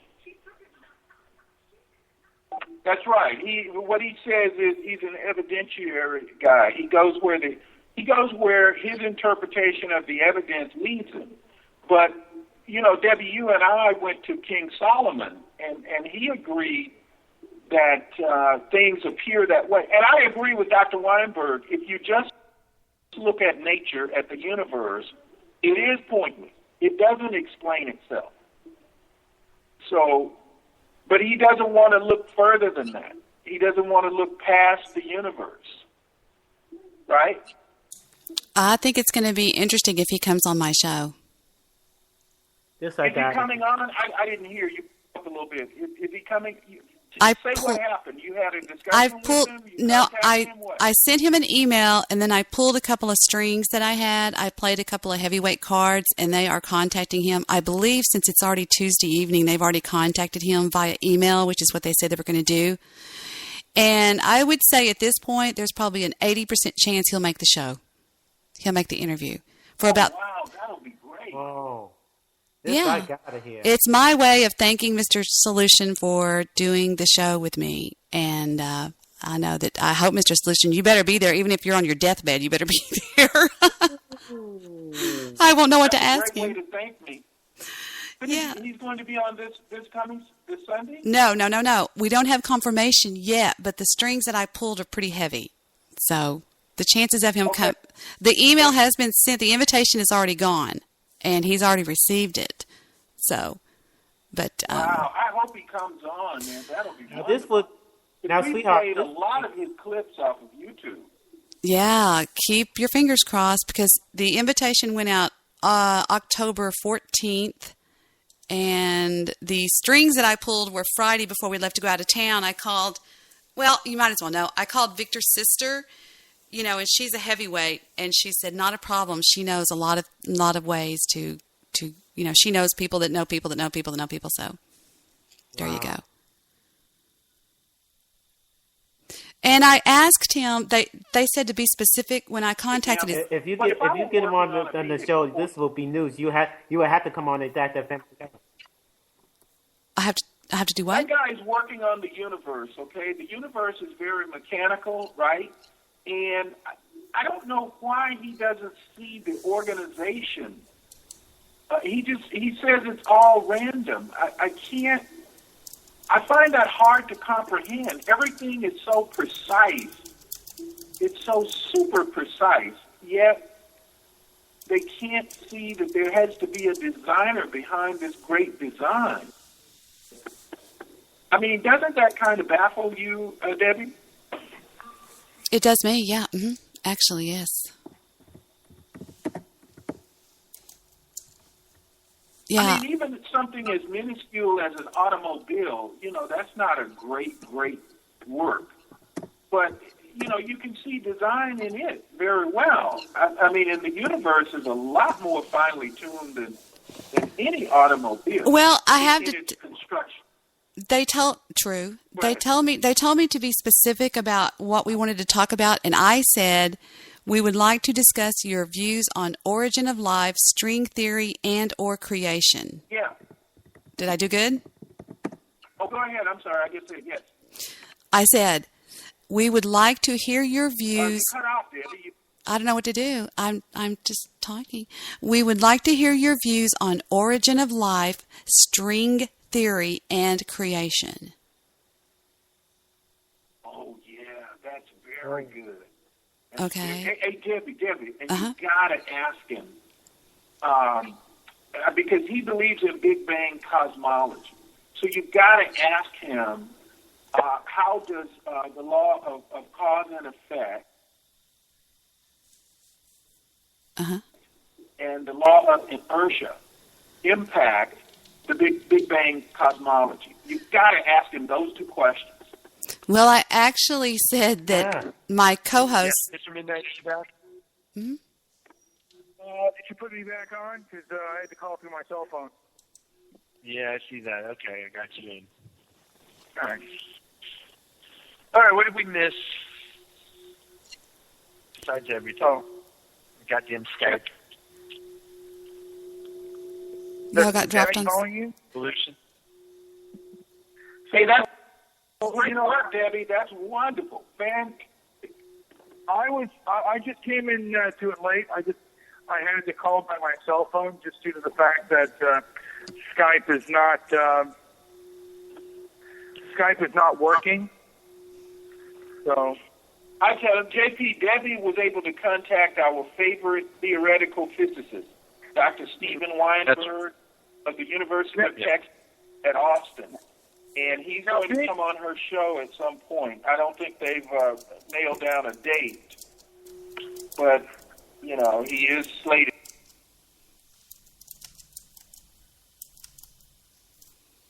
Yeah, we're on the throes here of a fully competitive united front. Yes. Yeah. Absolutely. Stabby says we're in. Hey, stop that. Stabby said, hey, Michael, don't do that. I'm muted. Michael, stop it. That's not me. I'm muted. Who's doing that? Muted. It's not me. Someone clicked the link. We're muted. I'm going to mute everybody. Y'all just got us muted. Mr. Midnight, you're here, right? Yes, I'm here. Damn it. Who just got us muted? Me a headache. So, well, there was a lot of background noise. I ended the call because I think there's too many people on the call, and it just got to be crazy. Too much. So, yeah, I ended the call, and I won't be going back on the call. So, I don't want to piss people off. I don't want to just... That, to me, was taking over their show, and I'm not going to do that. I just think that's rude because those guys are my friends. I mean, they may not care for me, but I like them, and I don't want to ruffle their jimmies, so to say. Now, Stabby McHugs, who thinks he knows everything in the world, he thinks he's the smartest person ever born. It's crazy. He is just the biggest. He's an idiot. He's an absolute idiot. He's telling us that we're in over our heads. He thinks he knows everything because he watches YouTube videos. And it just kills me the way people are. It kills me. And I'm not going to hold back anything anymore. I have so many people that go on and interrupt and talk about me on their shows, and they think I'm too chicken shit too, and I'm not. I think it's hysterical that this little mullet that came after me with his big bad attorney, and I actually wrote the attorney an email 2 days ago, and he goes, I no longer represent that guy. And just to keep his name secret, I won't mention who it is, but trust me, he's an absolute idiot. Goes on his stupid fail show the other night and does a poem to me calling me a liar when in the poem he actually lies. It's hysterical. People nowadays, especially people on the internet, are insane. They're crazy. Like John Brand, for example. John Brand is an alcoholic that lives in Australia that got hooked on me back in 2009. Yeah, 2009. And has never missed one of my shows since, ever. He's like a mollusk. I can't get him off. He's like what do you call those things that stick to you when you're in the lakes and stuff? And I'm like, he won't go away. But the funny thing about this guy is he thinks that because he listens to my shows 24 hours a day, which he does, that he knows everything about me. Everything. But little do these people realize is they only know what I allow out there. Now, this one little mullet, this most recent little hater, he watches a video that my daughter posts on the internet. He's stalking me to death. He's a stalker. Stalks me in real life. Stalks my daughter, stalks me. Finds out the address that my daughter and my son live at a rent house that's rented in the name of my in-laws. My in-laws rented it because my son didn't have enough credit and stuff like that, blah, blah, blah. It all started when we moved, okay? We sold our home that we'd been in, made a huge profit, bought another home near the town of Rockwall. We're not in Rockwall. We're in Rockwall County, but we're not in Rockwall, okay? My children throw a wall-eyed fit and want to be close to us, so we decide to get them a rent house with a pool. It's got a very small pool. It's a nice little rent house. It's cute. Well, this mullet doxes my kids, and he says, I live there. My husband and I live there, okay? That's how obsessed he is. Goes on his show a couple of nights ago, which I thought I was rid of the guy. I wrote the guy's attorney. The guy's attorney writes a letter over to my son's house and says to cease and desist all this crap. And I laughed at it. And once I got it like 4 days later after it arrived over there, wrote the guy's attorney back and said, look, buddy, I don't know what I'll tell you exactly what the letter said. so there will be no questions as to what was said. I won't mention any names, of course, because we don't want to mention any names, right? Although he mentions my name, but there's a double standard here. Oh, here it is. I said, regarding your client, blankety blank. Okay? I was forwarded correspondence dated the blank day of blank, wherein you state in part that blank is claiming that I harass and slander his name. I hope you truly know your client, sir. To begin with, let me assure you that this statement is not only false but slanderous in nature. Your client, blank, has been slandering my name and stalking me in real life. He is a nightly part of a quote-unquote show on TalkShoe that is hosted by another hater of mine who is presently under investigation by the authorities for criminal online harassment. That's also a true statement that I can back up. I feel it is my obligation to advise you to reevaluate your threats being made to me. At this time, I presently have over 4 hours of audio evidence and over 30 pages of evidence to easily obtain a case of online harassment under Article 33.07 of the Texas Penal Code. In closing, I will forward to you links to the above-mentioned show. I highly advise you to contact your client immediately and put a stop to this. What was your word? Folly of your client. On his blog alone, there's enough slander to get a case. Also, his Twitter account has slander and harassment directed at me. I have enclosed these links for your review. He writes back and says, Dear Debbie, I certainly do not condone any comments like that under any circumstances. Do you happen to have audio recordings of his remarks that you can send me?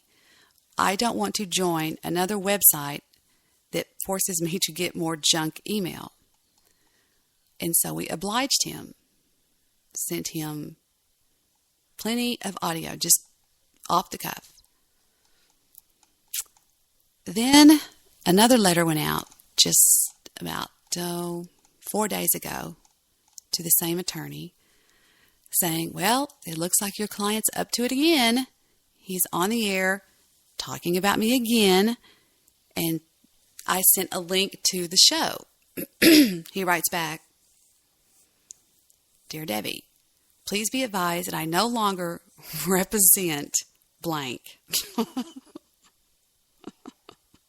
And I thought, that is classic. So he goes around bloviating and lying about me, and I don't care. I'm going to call him out. I'm not going to say their name, though, even though they do. And there's this new guy on Spreaker.com that I don't know if he knows that much about Spreaker, but Spreaker doesn't allow hate speech. They don't allow harassment of other hosts. They don't allow anything like that. And he's on there screaming out my name already and whatever. You know, you guys out there that got this little hate group together, good luck. You haven't been successful in your endeavors so far. I wanted to rid myself of you people like an albatross, and you're still hounding me. Even your attorney wants nothing to do with you.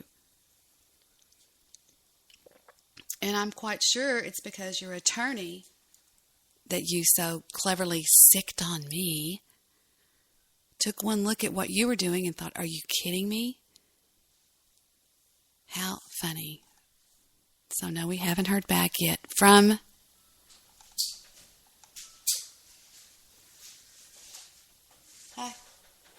Weinberg, but I hope to hear back from Weinberg shortly.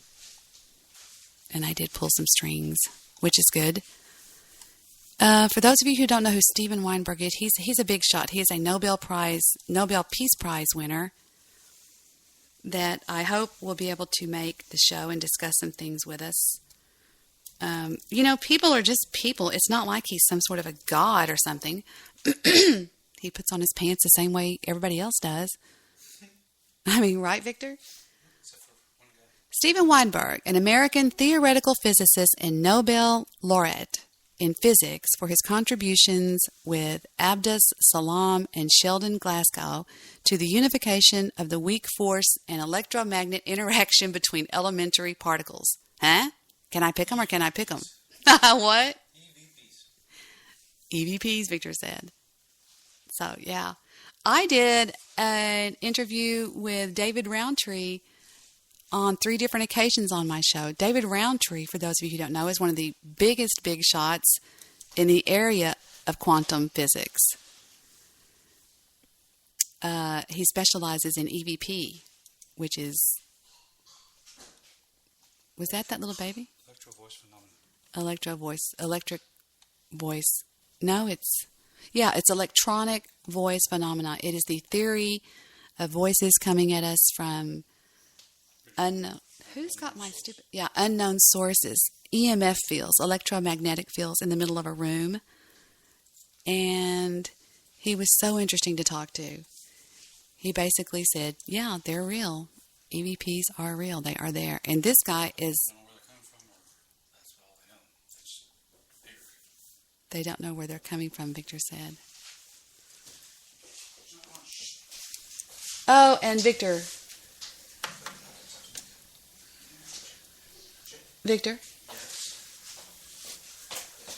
Oh, is that the baby?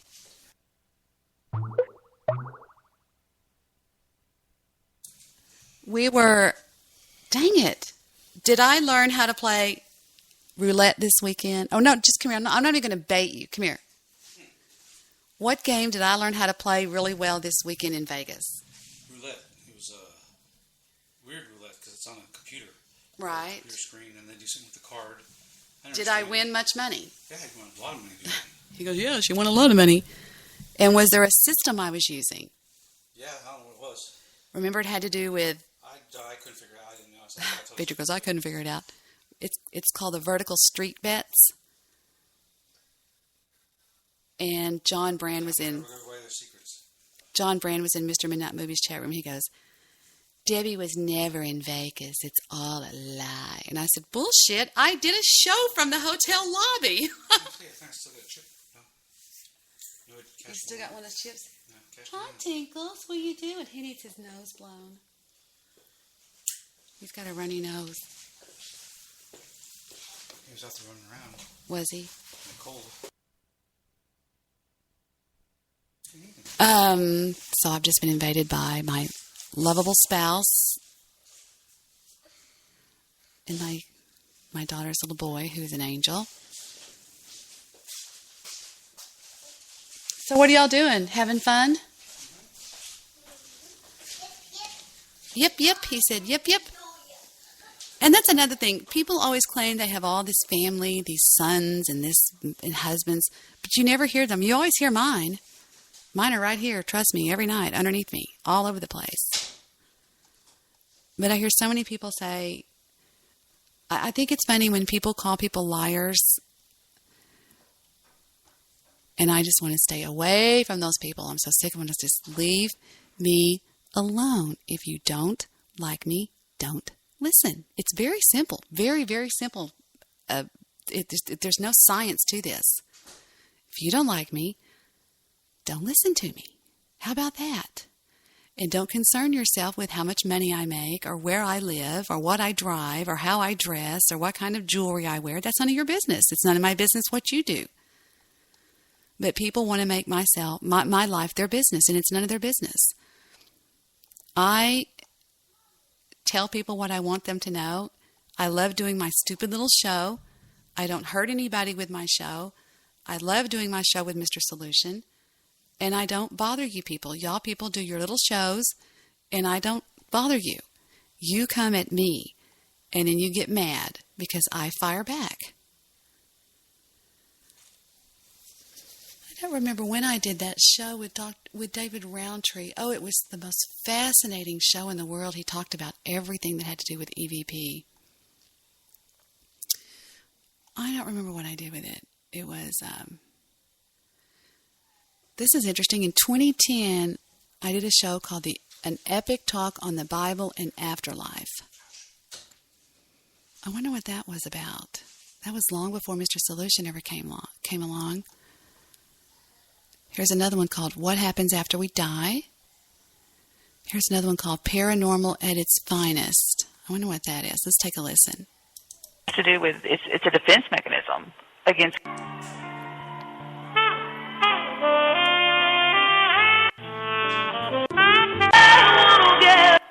There we go. Maybe somebody will call in or something. Something fun will happen. This is yours truly 3 years ago. There was an archive on here of a show that was really... Here, until somebody calls in, I'll play this, okay? This is pretty funny, I think. Hi, guys. Welcome to the Debbie Daily Radio Network. You are currently listening to a show from August 21st. This show was actually done during my hiatus from Blog Talk Radio. It was done in August, and I left Blog Talk, not at my own choice, on May 25th? Anyway, and returned on September 29th. So how long is that? That's June, July, August. That's 4 months to the day almost that I was gone. And Jake says this is done on August. So this is off the network. Okay? This is when I was broadcasting off my network. Hi, guys. Welcome to the Debbie Daily Radio Network. You are currently listening to a show from August 21st. This show is about Debbie talking about a lot of things related to the psychological thing called denial. The story of her daughter and what happened and how interesting it actually is and how it's actually sort of a gift. Well, anyways, if you enjoy the show, go to the right and click download so you can listen to it on your iPod or other Zune or whatever you have. So this is a clip from the live show on August 21st. Hope you enjoy and thank you for listening to the Debbie Daily Radio Network, okay?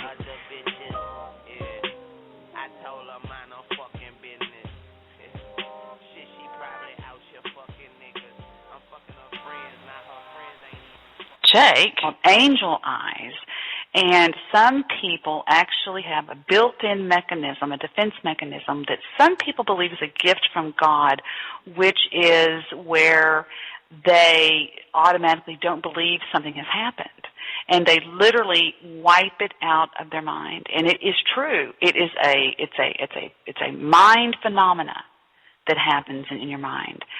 And my mother did that. My mother just pretended that he never happened. She took down all of his pictures. She never once went back into the house where it happened. She moved out of it. She never once returned to the house, ever. From the moment she was at the hospital, when they were given the news, she went straight somewhere else and never walked back into the house. And she just she was normal, I guess, sort of, but she just she would say, if somebody brought him up, she would call him him. She couldn't say his name. Well, Angel Eyes, starring Jennifer Lopez, is about that. It's about a man who has a tragic accident with his wife and his child, and they both get killed. And he doesn't pretend he suffers from that phenomena. And some things are a phenomena in life. Some things cannot be explained. And he did not remember. I mean, he just had convinced himself it didn't happen because it was so painful. And Jennifer Lopez finds out and helps bring it out of him. And then she overcomes a huge thing in her life, too, which was a situation with her father beating her mother. Have you ever seen Angel Eyes? I haven't. You should look that up. It's a fascinating movie. Okay. And it's really cool. It's called Angel Eyes. It's playing on HBO right now. And my daughter has that. And I have it just a wee bit, not as much as I've told this story before about the night that Sky died. She died on the night of October 29th. And Heather knew about it. And Heather rode to school with Sky every day. She was much older than Heather. And she rode to school with her. And only because Sky just loved me and was close to my family, and she just sort of paddled Heather along and took her to school in her truck that she called the Beast. And they went to school every day together. They laughed. They went by Chick-fil-A and got a chicken biscuit and blah, blah, blah, blah, blah, blah. And it was just fun. Well, the morning, she knew she had died because it was all over the news. LBJ Freeway, 635, north and south, shut down for 4 hours. This is true. Stephen had gone somewhere with one of his friends. One of his friends' father's a doctor, and they had gone out to this park where they ride the bicycles. They'd gone to BMX park. They got caught in the traffic, and they were like, "What the hell?" LBJ shut down. All 8 lanes, 4 on this side and 4 on that side, literally came to a stop because the crash happened in the medium. They were driving home from... I'm going to see if I can find the part when David Roundtree came on, because that's the interesting part. Let me go forward a bit. This is so wild. To my neighbor's house. On the other side of my neighbor's house, look in the forest about an inch over the line, and you can see the sinkhole where it started, and you can see the slab foundation. Do you see it, the slab foundation right there?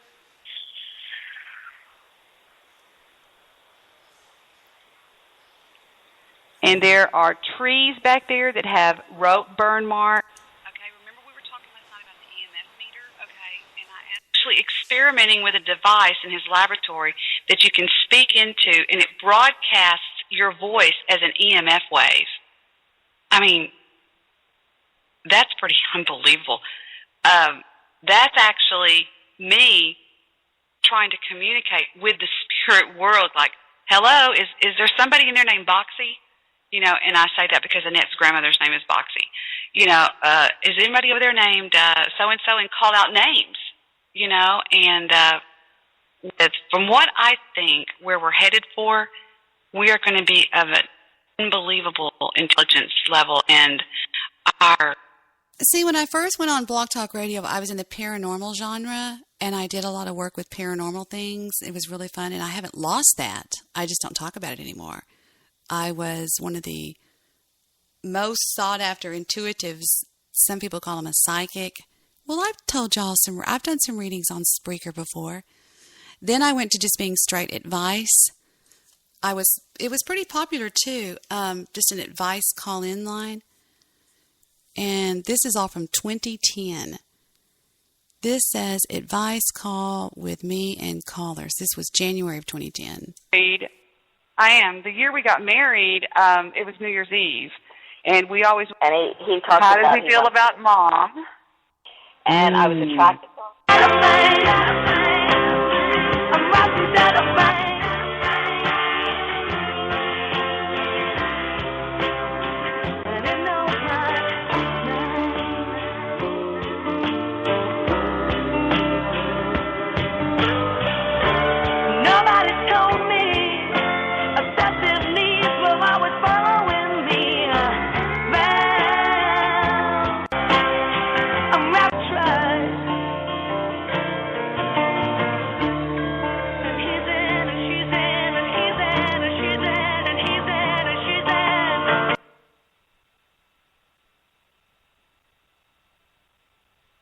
Well, it's still going. We'll see when it picks up. Da da da da da. Anytime now. Tick tock, tick tock. Come on, come on, come on. Hello, hello, hello. Wow, they used to call me Dead Air Debbie. Because I would be doing so many things in my real life, I would lose track of time. I'd be downstairs or somewhere. Well, let's go forward a little bit. Let's see what happens. Hold on. Go? I mean, here we go. I don't know. Oh, yeah. Well, that's the baby, the little baby. We have a baby over here that's 12 months old, and he fell and he cracked his head. He cracked his forehead. Yeah, his forehead open on this bar stool, but he's fine. He's playing with his toys, and I don't know. It's weird. You know, it's just kind of like a judgment call. Yeah. Oh, I'm so sorry. Oh. Oh, well, Hello, it's guy. okay. Yeah, he's really tough. What's on your mind tonight, Cindy? They're out there with him, and they know that I've been out there. They know where I'm at, so we're good. What's on your mind tonight? Well, I need some advice, Debbie. I've been out in the dating world about 2 years now, again after a long marriage, and I've dated enough people to know what I like and what I don't like. However, I had a date last night with somebody that I can't get this person out of my mind. It was like somebody took me and made me into a guy. I mean, we were so much alike, and I was attracted to him physically, and we Did he spent 4 smell hours good? Did he smell good? I didn't get that close. I really did, but he looked good, and he just would be made to order. And I've been putting it out to the universe and asking and praying and saying, just let me meet somebody I get along with. Well, this person, even I could finish his sentences. I mean, it was different. I've never really come across that. And I guess what I'd like to know, am I reading more into it, or is this really going to be the one for me? Because after 4 hours I don't think that you're reading too much into it, because the feeling that I'm getting is pretty much mutual with this guy. I think he was a little bit smitten with you too. But there are some telltale signs. Now, that's my intuitive belief, and I usually can get just as much of a negative feeling as I do a positive feeling. I mean, I've told many people, just to put your mind at ease, I've told many people, I wouldn't put all my eggs in this basket yet, but I get a real positive vibe, okay? But, for example, did he call you today? He texted me and told me what a wonderful evening he had. Oh, well, there you go. That's the number one question. Back and thanked him for dinner, and I said, well, there was a good night kiss, and I said, that kiss made me weak in the knees. And he said, me too. Wow, that's great. Yeah, I remember those kisses, that first kiss. It literally does make you weak in the knees. Well, I'm in my 50s, and I've been kissed a lot, and this one, there's something about this man. We didn't make... And here's another one I just ran into. I just put a Jolly Rancher in my mouth, so I'm sorry. I have one weakness in life, and that is watermelon-flavored Jolly Ranchers. Now, this one says at 53.0 that Vince calls in for a reading. Let's take a listen. To be with a woman, is that what you... Winning combination. You'll never lose. Up on Choctaw Ridge, and now Billy Joe McAllister jumped off the Tallahatchie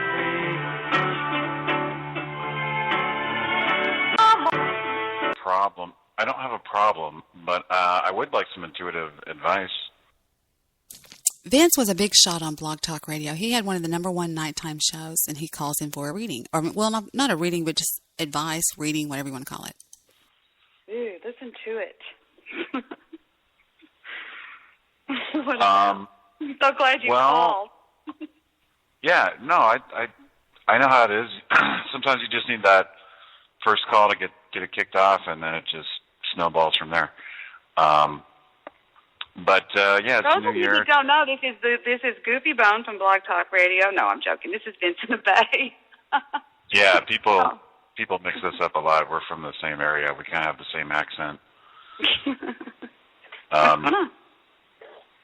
Well, I'm just wondering, it's a new year, and I'm kind of feeling good about it in general and excited about it, and feel like my prospects are good, but I'm not really sure what I should feel good about and look forward to. I just ran into another one, so I end up giving that advice over there. This says my husband gets interviewed on air. Another one from 2010. This should be good. Well, you need to spend a lot of time with him because he won't be around much longer, I bet. You may get another year out of him. Oh, yes, I know. Yeah. It's so sad. All right, hang on for me. Let's see who's on area code 858. 858. Hello. Hello? This is Hey. Ava. Hey. What's up? Can you hear me? Yes, I can.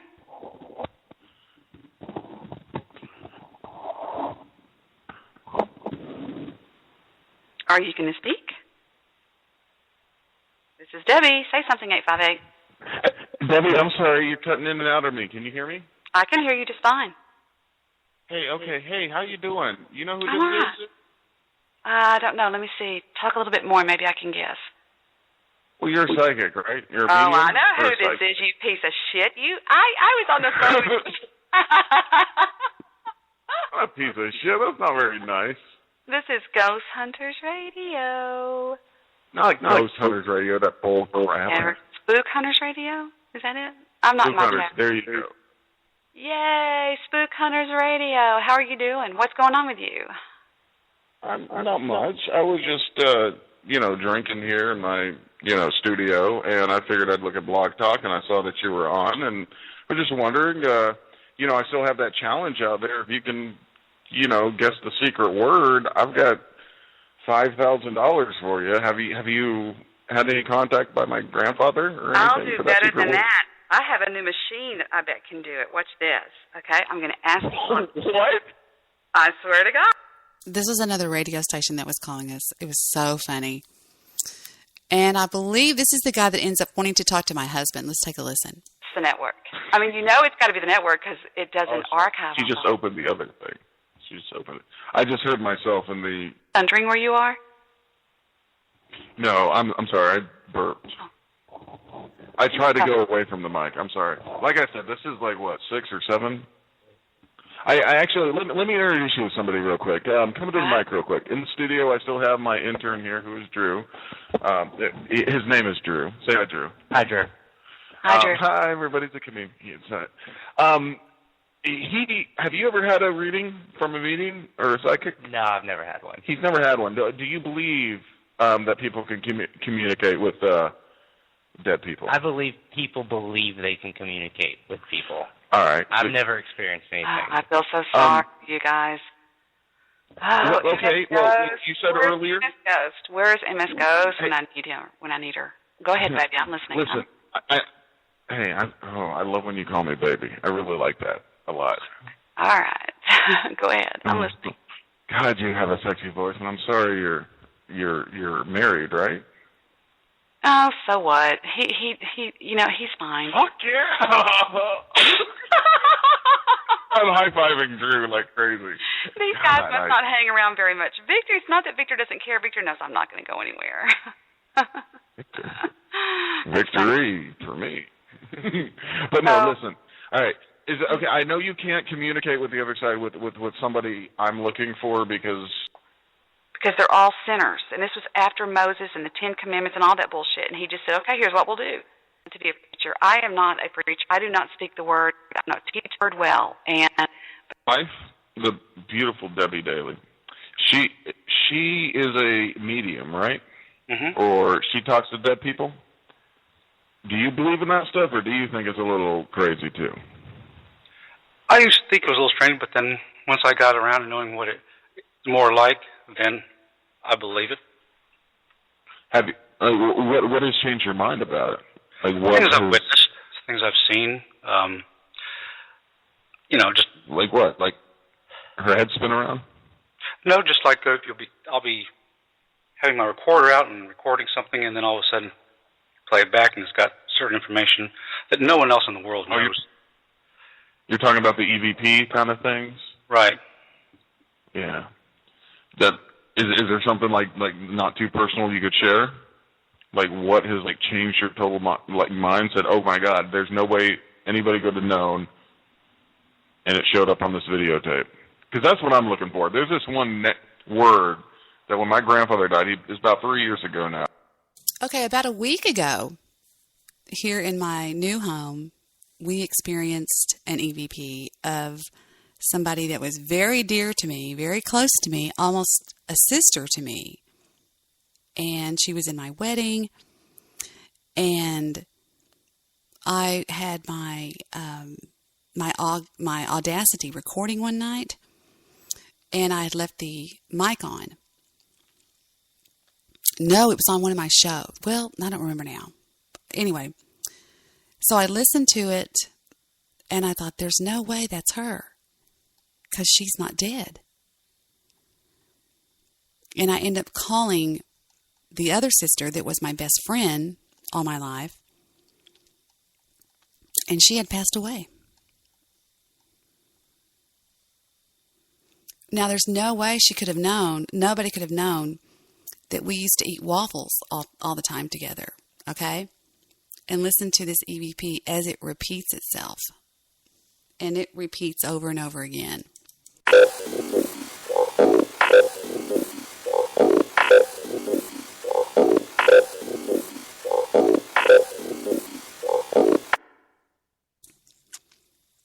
And that's how we heard. But the first one we heard says, Debbie, this is Annie Pooh.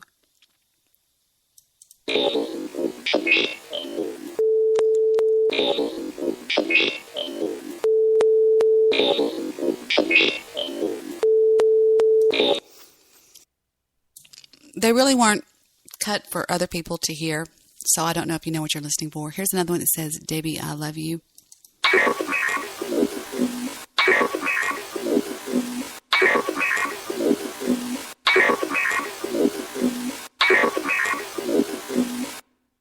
Now, the only reason why I knew it was her is because I can tell her voice.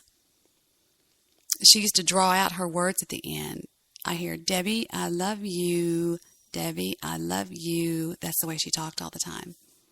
She was special needs and a very special person to me personally.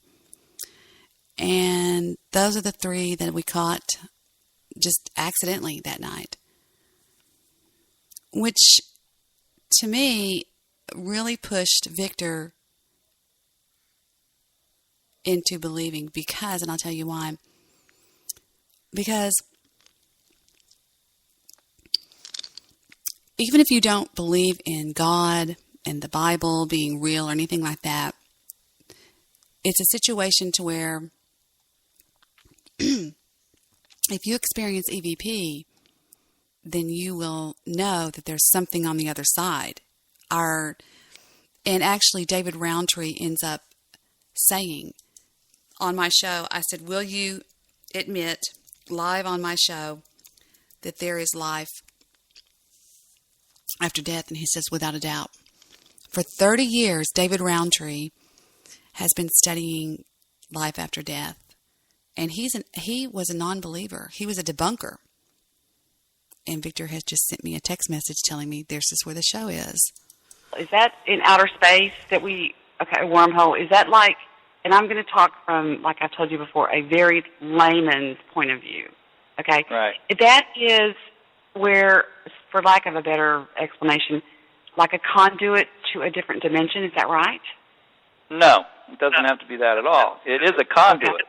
But what a wormhole does is it can Let me connect back up. two different, and of course I had some personal experiences. He's got his own very popular pair. Well, I'll let you introduce yourself, Todd.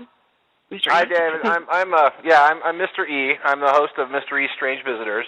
We do a paranormal talk show. I focus primarily on,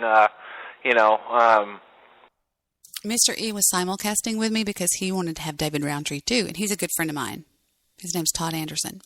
UFOs, aliens, ghosts. Do we get into some of the conspiracy talk? But that can get under my skin. We cover all the bases. We get the guests in and whatnot, and so the listeners are definitely the typical, paranormal fans. A lot of the ghost hunt type fans. The mystics, and then we got the whole group. You're familiar with them. Oh yeah, great. Oh, it's good. Mm-hmm. Well, Debbie, it's been a long time. It has. David was on my show at my grand triumphant return to Blog Talk Radio. Opening night. Yeah, I had grand opening. I had opening night jitters. I was going, I was talking 90 miles an hour. Yeah, you were kind of animated. You were kind of animated that night. Shut up. Well, man, all kinds of things have happened. You have quite a quite a hit list after you these days. Boy, I'll tell you, you must be popular. Never ends. I'll tell you what, it's lonely at the top. No, I'm joking. Yeah, it's going to be King Zzz. I hear you. No, I'm joking. But I was going to let David tell us a little bit about himself. I mean, you're everything, really. I mean, it's like the list of your achievements and associations just goes on and on. It's, it's like I'm not afraid of living and I'm not afraid of dying. I'm just afraid we're going to go 5 minutes without talking about me. Just kidding. That's an old Don Imus statement. No, I mean, it's funny, the longer you do this stuff, the more things get hung on your name. I mean, it's just, 10 years ago, no one knew who I was, and I liked it much better then. I mean, I had a certain amount of freedom in those days. But, yeah, I mean, I've been doing this stuff since 1976, when it was definitely not cool to be doing it. And when we started out, technology was really in the Stone Age. I mean, there was no miniaturization. Your primary tool was a 75-pound TIAC reel-to-reel recorder. You carried your equipment around in a large U-Haul trailer because that's all it would fit in. You didn't walk around with it. So, things have changed pretty dramatically since those days. And amazingly, I had a lot of theories back then that I wasn't able to prove until maybe about 7 or 8 years ago when technology finally caught up to where my head was at. And what got you interested in the paranormal world? What was it that, I mean, you didn't just, I don't think you were born that way. What exactly got you? No, it was probably the 275 out-of-body experiences. No, I'm just kidding. When I was really young, I was 8 years old. My family moved from Virginia to Florida, and my next-door neighbor happened to be a retired college professor who was also a pattern maker. And even though he was retired, he was still actively making patterns, which I don't know if you're familiar with foundries and things like that, but he would make core boxes and molds and stuff from molten metal. And he taught me woodworking, number one. He taught me about metal shrinkage. He taught me about trigonometry, a lot of really cool kid stuff, And but one thing he had was he had this enormous personal library of paranormal books. And I mean, there was some real classic material in there, stuff from Charles Fort. I think the name of the book that I first read of his was called Book of the Damned. But I mean, it's just incredible things, everything from raining frogs to, UFOs and the Bermuda Triangle and everything in between, including the Loch Ness Monster and, Bigfoot. So from an early age, I started reading everything I could get my hands on. Plus, in my family, we have a reoccurrence of where our dead relatives come to us in dreams and, tell us things we need to know. So I had this natural curiosity to try to figure out why all these things were going on. And so I had an incredible thirst for knowledge and read books right up until the time I went into the Air Force. And when I got out of the Air Force, I decided, you know what, I want to find out what's going on, so I'm going to start looking at this very seriously. And that's really, in 1976 is really when it started full-time for me, looking at it. Well, did you start out as a non-believer? Did you start out as a skeptic, a debunker? I know you hate that word, but... No, I mean, I obviously I had some personal experiences, so I knew something was going on. What I wanted to know is what it was, try to figure out what was really going on. I mean, I didn't just outright accept the notion that there were ghosts and spirits and all this stuff, because that's pretty much a folkloric definition of stuff, and I wanted to know what it really was and how to really measure it and catalog it and define it. And so while what I like to call myself is I like to call myself pretty much, I'm not, a skeptic is not the right word, and debunking isn't really the right word either, but I make sure that what I have evidence-wise will pass scrutiny. In other words, I eliminate everything that can be naturally explained as part of the scientific process of compiling the data. So if there's something that is explainable by a natural means, we throw it out. We put as data. But are you there? Did I lose you guys? Yeah. No, Okay, we're all here. Okay, We so just David, have back before, obviously, technology. I mean, going the dates you gave before, there must have been clearly two major phases to your research. Obviously, the pre-technology era, and then now with the current technology. So let's go back to before the tech, the 70s and 80s, and frankly, the first half of the 90s, really.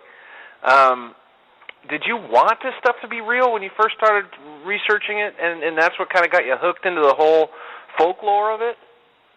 No, I think I was fascinated more about it than anything else. I really didn't want anything other than to know what it was. I mean, it was more of a morbid curiosity than it was anything else. You know, is it real, really? Are these people just all whacked? I mean, you know, what's really going on here?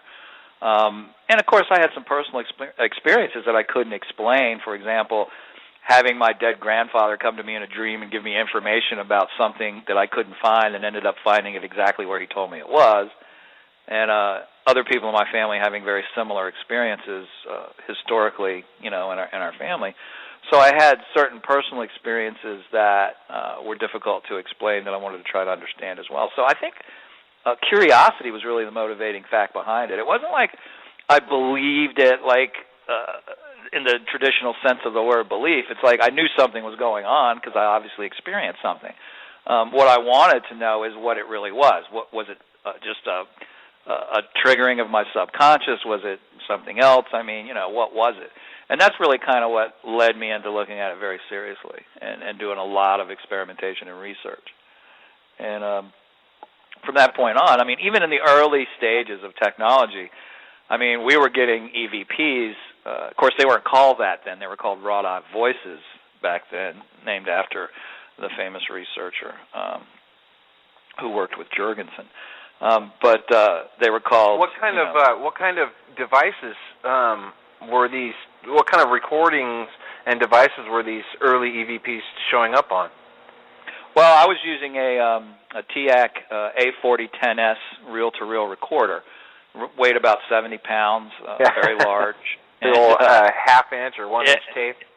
It was quarter-inch tape, but they were huge reels, and we were recording at full speed, which was 7.5 IPS. I mean, if we would have had a 1-inch tape, like for broadcast quality, or even 3/4 inch, we could have been recording up around 15 inches per second. But we were recording at 7.5 inches per second, which at that time was home entertainment standard. Sure. Tape recording. I also had an old Sony mixer that didn't look like any kind of mixer that you see today. It was more of a long black box with a bunch of twirling knobs on it. Right, the knobs on the front of it instead of the top. Yeah, and we didn't have any like slide faders or any of that stuff back then. And we had Goes Debbie again. What was it? She went back to her page and her player kicked off. Yeah. We had a couple of Shure microphones, and back then we were still using Shure SM58 microphones, which have been around forever. Yeah, sure. They're still a great industry. Yeah, great industry standard, and nowadays we've upgraded to the beta versions of those. But I mean, still a great microphone. Right. But even back then, we were experimenting with really weird stuff. Like I knew there had to be some kind of connection between electromagnetic fields and EVP back then. And I was using an old military surplus mine detector that we had rewired. Instead of it being an active transponder, it was a passive receiver, so that we were using the detection coil as a big EMF antenna, kind of like a dish, to scan for any kind of stray EMF that was in the environment. And, of course, we captured a lot of very low-frequency EMF using that and using an oscilloscope to monitor it. And the oscilloscope, of course, was a Tektronix 545B oscilloscope, which weighed about 110 pounds. For those of you that don't know, size of a steamer truck. It's a huge component that's got a little screen on it with it's like a heart monitor. A heart monitor is very similar to it. You know, it's just got a squiggly line, and you can tune into different frequencies and all that. My dad was the manager of production at Tektronix here in Beaverton, Oregon. Yeah. Believe well, it or you not, know what the old 545 was, then. It was like the standard for many years. Yeah. It was an old tube. It was an old tube oscilloscope. I mean, it didn't even have Mhm. transistors in it. And this thing weighed, I mean, literally, it weighed like 100 pounds, and it was I huge. know. It was the size of a steamer trunk. And we had it in a wheelbarrow so we could move it around because I we can didn't see it really now. have. Oh, it was graveyard. hilarious. With a wheelbarrow, with two wheelbarrows, Yeah. one with a generator in it and the other one with the oscilloscope in it. Exactly. In those days, it was hysterical. You know what you did to do things. I mean, it's like not only did you didn't tell people you were ghost hunting. They thought you were weird just looking at you doing what you were doing. Mm-hmm. And we would have to come up with some weird story like, oh, well, we're recording bird calls, for this nature study. You came up with all kinds of BS lines to explain your idiotic in the middle of the behavior. night. Yeah, really. Yeah.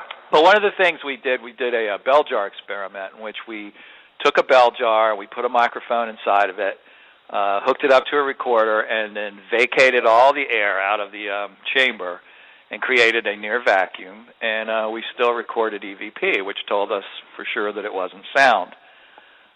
So we knew we were dealing with some type of electromagnetic field disturbance which was causing the EVP, but we couldn't really get enough evidence to prove it back then. So that was one of those things that kind of went on the shelf until we could get the technology together to finally put definitive proof behind that theory, and which we did in 2004. For the listeners, what does the EVP stand for? Electronic voice phenomena.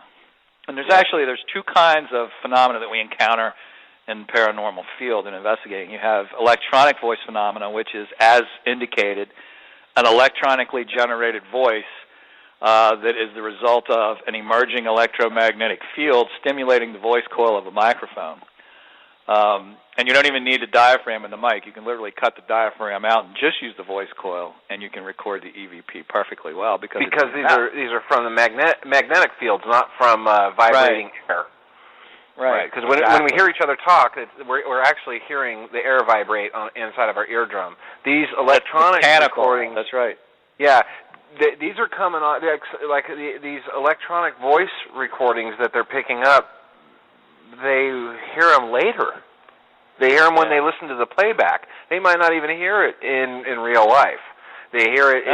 They appear on the recordings. Yeah. In fact, they don't hear it at all. It is a product of the stimulation of the voice coil of the microphone, and in some cases with tape recorders, direct imprint onto the tape medium by exciting the ferrite molecules on the tape. We've literally seen a tape being left in a room, and the tape had EMF or EVP on it without even being run through a machine.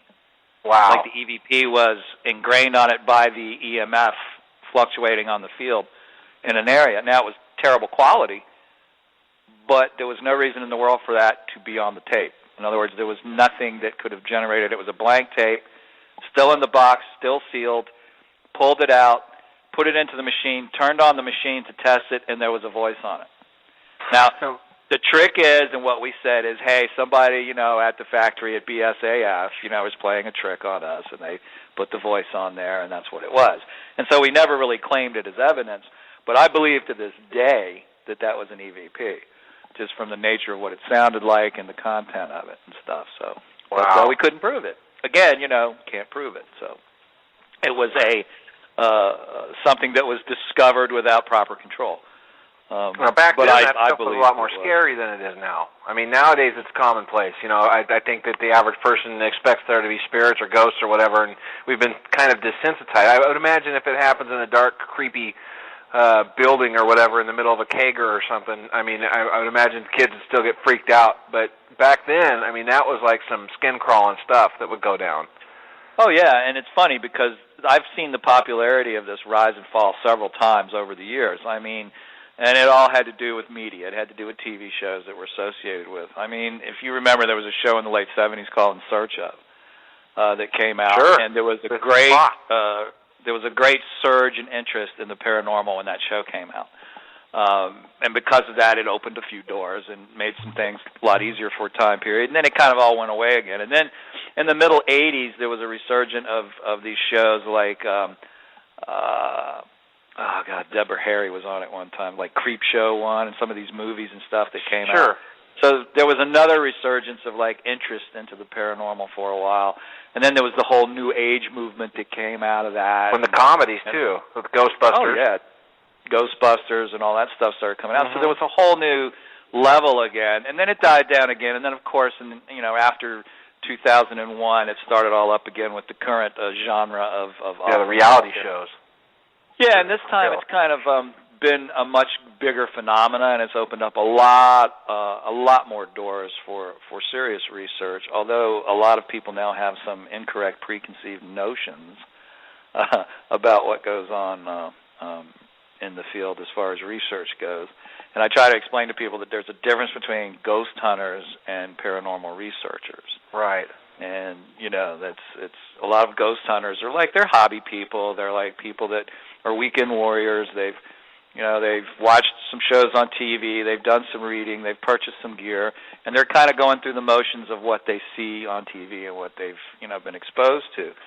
And that's fine. I mean, there's nothing wrong with that, but it isn't advancing the field at all. It's not as scientific as it is just buying the gear and going out and hunting for something that you've already predetermined is there. As a scientist and a researcher, you have to go in both with a skeptic mind and a hopeful mind, and balance out the reality of what your findings are. Not going in and going after with a predetermined solution. No, and you also have to have a plan of an experimental basis to run experiments to try to either duplicate effects, to intensify effects, to block effects, to see if there's any way that you can manipulate them using artificial means and other things. I mean, you have to have a whole regiment of things in a scientific environment in order to put everything into perspective. You go in with your hypothesis, you design some experiments based on an observation you've made, and then you run out these experiments, and then you analyze the data. And then your hypothesis may change based on the data. And then after a period of time, your hypothesis generally starts to develop into, after you get a certain amount of evidence, a theory. And then it's a matter of trying to prove the theory, which opens up a whole new series of experiments. So, yeah, it's a whole ongoing process that is constantly being modified and intensified and changed. And out of that, eventually a theory emerges, and eventually the theory will become a law when enough people duplicate the evidence. Wow. What a trip. Yeah, so someone contacts a long, strange trip. Yeah. Someone contacts you and says, I have a ghost named Edith in my house, I think. And I always use Edith as a name. It's an inside joke. My listeners will get it. But they say that we have a ghost named Edith in the house, and we want you to come out and research. Talk us through the whole interview and setup process as far as what you do. You come in with your gear and how you, and in your post-production stuff and looking back on and researching your findings and all that, and how long it takes and all that. Well, we used to do initial calls for investigations, but we don't do a whole lot of that anymore because most of what we do now is referrals from other groups. Because what happens is groups will call us in because we have such a higher level of technology in our inventory that they'll call us in to assist on a case. So we're already going into a place we know is active because other groups have established that fact before we got there. Okay. But even when we did things cold entry investigations, we would initially we would do an initial investigation, is what I called it. But it was an initial contact interview. We did a photographic survey of the house. We made note of all the places where there were activity, and we particularly spent a lot of time photographing those areas to get control photographs. We would tape record the interviews with the witnesses and with the clients. And we would get as much information as we could about what was going on in the house. Then we would go back to the lab. We would handpick a team to go out and do the actual research. We would then hand select the equipment that we would be using for the initial investigation. We would put a package together of what we would be running. We would then we would schedule with the client when we would come back and do the investigation. Then when that time came, we would brief before we would go. We would have hand-drawn on graph paper pretty much room layouts of the house, locations of where specific things were found. We would do an initial EMF survey of the house so that we would find all of the hotspots of EMF created by power problems in the house or wiring issues or equipment that was being run and stuff like that. So we knew where all the natural sources of EMF were coming from. And then when we actually did the investigation, we would come in, we would set up our equipment, we would turn it on, we would begin logging data, and then we would go back outside the house. And then about every half hour, 45 minutes, we would go back into the house, do some cursory checks around, check the equipment, make sure everything was still recording, picking up data, and then we would go back out. And we would do that for 4 or 5 hours, and then at the end of the evening, we go in, we gather up everything, we have our data all recorded on external hard drives, we pack those up, take all the stuff back to the lab, and then start going over the evidence and analyzing what we had. And usually take us about 2 to 3 weeks to analyze all the data. And then once we would have the data analyzed, we would write a hard copy report, and then we would also give them a DVD disc or a CD before we had burnable DVDs. We would give them a CD with all of the data on it, all the photographs we took, and then a copy of the report in digital version, as well as any evidence that was separated out from all the data that we collected, and put it all into a perspective with itself and present that with our conclusions as to what we thought was going on in the house. So it was kind of a long and drawn-out process. I mean, one investigation could take over a month of your time from beginning to end. What was the? What was the very? Go ahead. I was going to ask you. Go ahead. Can y'all hear me? Yeah, we can. Yeah, we can hear you. Yay! I've been just talking, we didn't hear you. I wasn't sure we lost you or not. No, yeah, we no. didn't hear you before. I was over here just doing other stuff, but I was listening. I just wanted to say something. Isn't he fascinating, E? I keep hearing you go, wow. Very much yeah, so. it's cool as hell. I did want I've to got ask questions stacking up in the chat room, so whenever you want, let me know. The first one says, from John Brand, has David ever found any activity that can be scientifically proven as paranormal? Well, I mean, that's I have problems with all these terms because I don't believe there's such a thing as paranormal, number one. I think what we are calling paranormal is absolutely normal. We just don't understand it. That's the first thing. I'll tell you what I have found. I've found out that electronic voice phenomena is being created by emerging electromagnetic fields in the audio spectrum. Now, what I mean by emerging is simply that. It's emerging into our reality. It's popping into existence, almost a quantum effect. So what we did when we discovered that this was the case was I designed this special piece of equipment that's kind of like a radio direction finder, only for low-frequency EMF, and it's a triangulation device. And what we did was we would run this, and when the EMF would start emerging into the environment, we would be able to locate it physically in the room. Mm-hmm. And then we would throw everything we had at it to analyze what was going on in this very localized spot where all this stuff was happening. Mm-hmm. And what we believe is going on is that a wormhole is opening up, and this wormhole is allowing energy to interact with our own reality, and we believe that this wormhole is coming from an adjacent universe. And it's even, on my website, I have a whole theory laid out and all this stuff about the multiverse and how all this stuff kind of works as far as the mechanics of it goes. But essentially what happens is a throat opens up, and we start getting gamma radiation spikes from annihilating particles. We start getting time differentiations that are being created because there's time anomalies occurring. We get elevated levels of ion counts. We get there's about 12 or 14 different aspects of the environment that radically change in a very small localized area, maybe 2 meters in size. So all of this stuff is like paranormal because there's nothing normal that can explain what's going on there, unless you call a wormhole normal. And in quantum mechanics, a wormhole is normal. In fact, the whole concept of a wormhole came out of Einstein and Rosen's work back at the turn of the century. So these are things that are very sound theories in physics, but they've never been proven to exist until very recently. They were proven to exist in space within the last year. Proof of them was discovered by astronomers. What I'm contending is that we have a terrestrial type occurring wormhole, and it doesn't allow matter so much to transfer back and forth, but it allows energy to transfer back and forth, and the energy is in the form of an electromagnetic field propagating out of this wormhole. So is that paranormal? By our current definition, sure. I mean, because there's nothing really natural to explain how that's happening. Can I play for the people out there an EVP that was recorded here in our house that simply says the name Darla, and we don't know where it came from? When we recorded it, it was complete silence, and then when we played it back, we heard this, and it's real short. So here we go. This is the first one I want. David hasn't even heard this.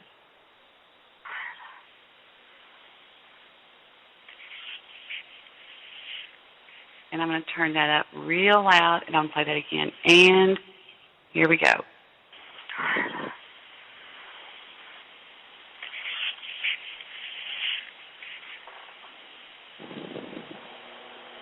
And then there's other whispers that you can hear. After that, I'm going to turn it up a little bit more.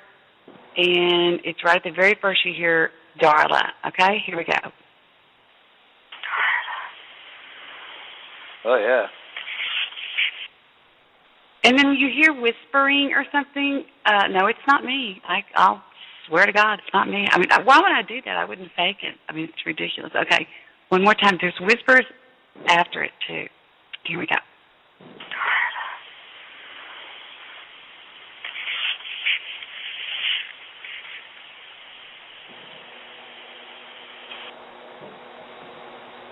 And that's it.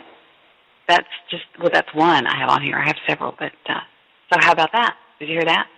That was pretty crystal clear. Yeah, it was. I mean, and see, that's the thing. I mean, here's another fallacy perpetrated by people that are out to like prey upon the public's gullibility. There's no such thing as a Class A, Class B, or Class C EVP. All right, you either have an EVP or you have some interesting noise. That's it. What we use as a standard, I send an EVP to 5 people blind on my email list, and I ask them what they hear. If I get back 5 very similar answers, I call it an EVP. If I get 5 different answers, I call it interesting noise. I mean, that's all you can. That's all you can do.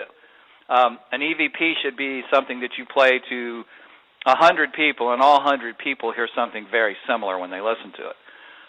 If you go out on the web and you listen to things that people have posted as EVPs, none of them hardly meet that criteria. Very few do. That particular one that you just played for us, it would have been more interesting had you said, tell me what this says, and played it and seen if all of us would have said, the same thing when we heard it. That would have been an objective way of playing the EVP. Because what you did when you said, okay, this is what it says, is you gave us all confirmation bias as to what we were going to hear. So naturally, we were going to hear that anyway. I feel so manipulated. Yeah, the next one I will not tell you. I will not tell next you. one says, Darla, and you're listening to Debbie Daly. Shut up. Oh, Lord. So that's okay. Somebody else wants to hear it again. All right, let me scroll down and pick that clip up again. I uploaded. We, of course, started, I don't know if you know the story of our house, but we live on what they call haunted land, and I could go on and on and on, but most of my listeners know the story behind our house, and we live on a piece of property that is the place where a family of 13 was tragically killed, and when they were coming home from the Dallas Zoo and their car got hit, their Model T got hit by the Southern Pacific Railway, every one of them were instantly killed except for a 2-year-old. And she was thrown from her grandmother's lap from the car. And then also we found when we went to do the research on the land, in the historic plats and records, that we live on a piece of land that where there were approximately 700 Caddo and Swanee Indians slaughtered by some early settlers. So, and also we live on top of a watershed, and it's just lots of reasons that this house could have activity in it. And so anyway. David, would you find that activity is abundant in lots of places? What I've found over the years of correlating evidence is that activity tends to occur in places that have certain criteria. So like what Debbie's explaining there, so that makes her kind of a candidate. Yeah, I mean, sometimes it's associated with things that have occurred on the land itself, such as in the case of a battlefield, where... And this is me live with you. Sorry, I was listening to it over on the other side of the room. Interesting stuff, huh? I think it is. And here's where I'm trying to go with this. To me, if you're a non-believer in the afterworld, in the afterlife, in the fact that we go on after death, okay? If I'm not going to convince you through religion, through the belief and faith in God and things along those lines, then hold on just a second. Are y'all okay?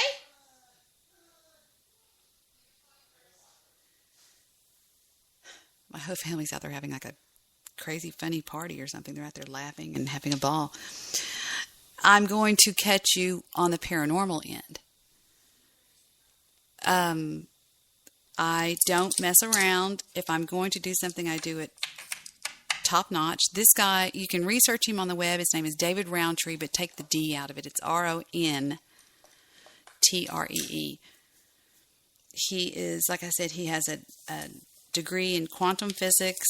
He's nothing to sneeze at. And I ended up having him on the show 3 different times. So the prospects of me getting Dr. Weinberg, I guess what I'm trying to say, are fairly good. I mean, I can pull the big ones in when I want to. If I can. I mean, I'm not saying I can. I may not. I don't know. My sister-in-law she worked at the White House as she was appointed to the Office of Intergovernmental Affairs under Clinton. She was appointed to head up. She was appointed in his cabinet. So, people know people that know people that know people that know people. So I'll see what I can do, but I really hope to get him on here with me and Mr. Solution for our Sunday night Bible study.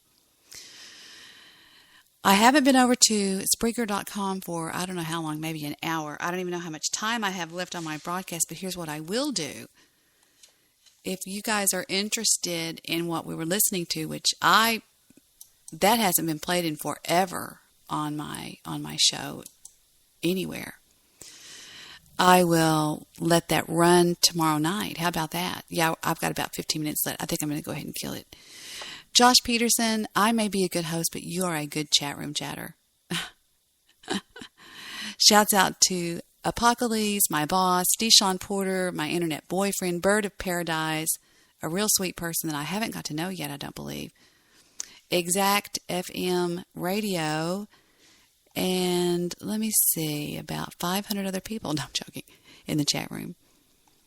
It's very sweet, Josh. No, I'm not. I don't have anything to do with those people anymore. I wish they would get me out of their minds, get me out of their voices, get me out of their talk. I have nothing to do with them. I don't want anything to do with them. I'm done with all of them. And guys, if you go around people on Spreaker.com who are new over here, they're going to be saying, "Oh, Debbie Daly." There was a hate group that formed on Blog Talk Radio that had no bases. None. No bases at all. It was a group of people that can only be explained by jealousy. There's no other way to explain it. And it took me months to get to that point. Everybody I talked to, including the admins of Blog Talk Radio, said, Debbie, they're just jealous. They're just jealous. No. I'm nothing to be jealous of. No. Well, finally, after listening to that for years, I finally adapted it as the only logical explanation. Because when you don't do anything to somebody and they just decide that they can't stand you, then what is it based on? I haven't done anything to these people. Now, they will lie and make up things that that I've done this or I've done that, when in fact I can't. I haven't done anything to those people. They just lie. And it's very unfair, it's very cruel, and it's completely ridiculous and without merit. So there you go. And there's a new one over here. I'm listening halfway out there in the den. I believe Mr. Midnight Movie's on the phone. Hey. Hey, you left our show. Yeah, I decided to get the ruffians off of there. Yeah, you're right. That guy's a dick. Was Goose still on my call? Yeah, that fuckface was. Him and Solutions had it out. Oh, no, because he said he hung up on me and went over and called in directly because he knew that I was going to mute him, probably. Oh, really? Yeah. Did you have a show tonight? Yeah. Oh, shit, well. The battle continues, baby. Yes, it do. Yes, it do. I'm going to trump you bad. You'll see. How many listeners did you have? I don't know. I'm thinking about getting Barack Obama on my show, you piece of shit. What do you mean? You can't Dude, I'm going to get Idi Amin. I'm going to get, who am I going to get? I'm going to get Charles Manson to call from prison. I'm going to get Hugh Hefner. No, I'm joking. Oh, I can't believe you stole Beasley from me, you bastard. Hey, Beasley, I think you should find my show more entertaining than yours. Oh, my God. My poor heart's hurting. No, I'm joking. Nah. Oh, my God. You don't have a show that often anymore. You haven't been on that often. Yeah, I know. Yeah. I don't know why. Was it because of Wild Goose? No. It's because of you. I'm embarrassed of you. You're doing so much better than me. No, I'm joking. I don't know what it is. I just don't for some reason. Yeah. So, what? I've just been feeling the urge, but someone said if you do want to be famous, you got to do it whether you like it or not. You're damn right. You are damn right, because radio is repetitive. That's all it is. It's repetition. Yeah. You know, so did you see where somebody posted on my Facebook? Somebody I don't even know said, "Are you ever going to do a freaking show again?" You know, and I don't know who this person is. I have listeners out there I don't even know, which I'm sure you do too. You know, lots of them. Yeah. Are you going to join my face hitting? Are you going to follow my? Of course. Is it on Twitter? Page? Yeah, of course I will. Yeah. I'll go do that right now. I will go do that right now. Face Hitters Network. Face Hitters. Jewish producer set it up for me. Jewish producer. Do you like the new thing I did? The new public service announcement. I like the Gold Bond one was so far it's been my favorite. I love the Gold Bond one. I truly do. I love it. I think it's great. But your public service announcement was about Stoic Calm. Right. Oh. I just thought that was so cute the way you were going. When you called into my show and you said, I just want to say that Stoic Con wins every time, or whatever. What happened between Mr. Solution and Wild Goose? What did they get into a fight about? Well, they're both assholes in their own way. I just like Wild Goose more. But Mr. Solution said, why don't you go do your drugs? Oh no. Why don't you go smoke that pep? Well, he wasn't on my show. I hope y'all know that. He wasn't on my call. He had separated from my call. Yeah. But he's the kind of guy who you're kind of afraid of. I'm kind of afraid of. I'm more afraid of him than Bathtub Girl, just because Bathtub Girl isn't as smart as he is. I think he's got more up his sleeve. Yeah, and you don't want people that'll like dox you and this, that, and the other. It's just absolutely, it's all baloney. Because he's someone who will. Hang on for me 1 second. Who will come after hang on. you? And, hang on. Yeah. Hang on, Mr. Schmovie. All right.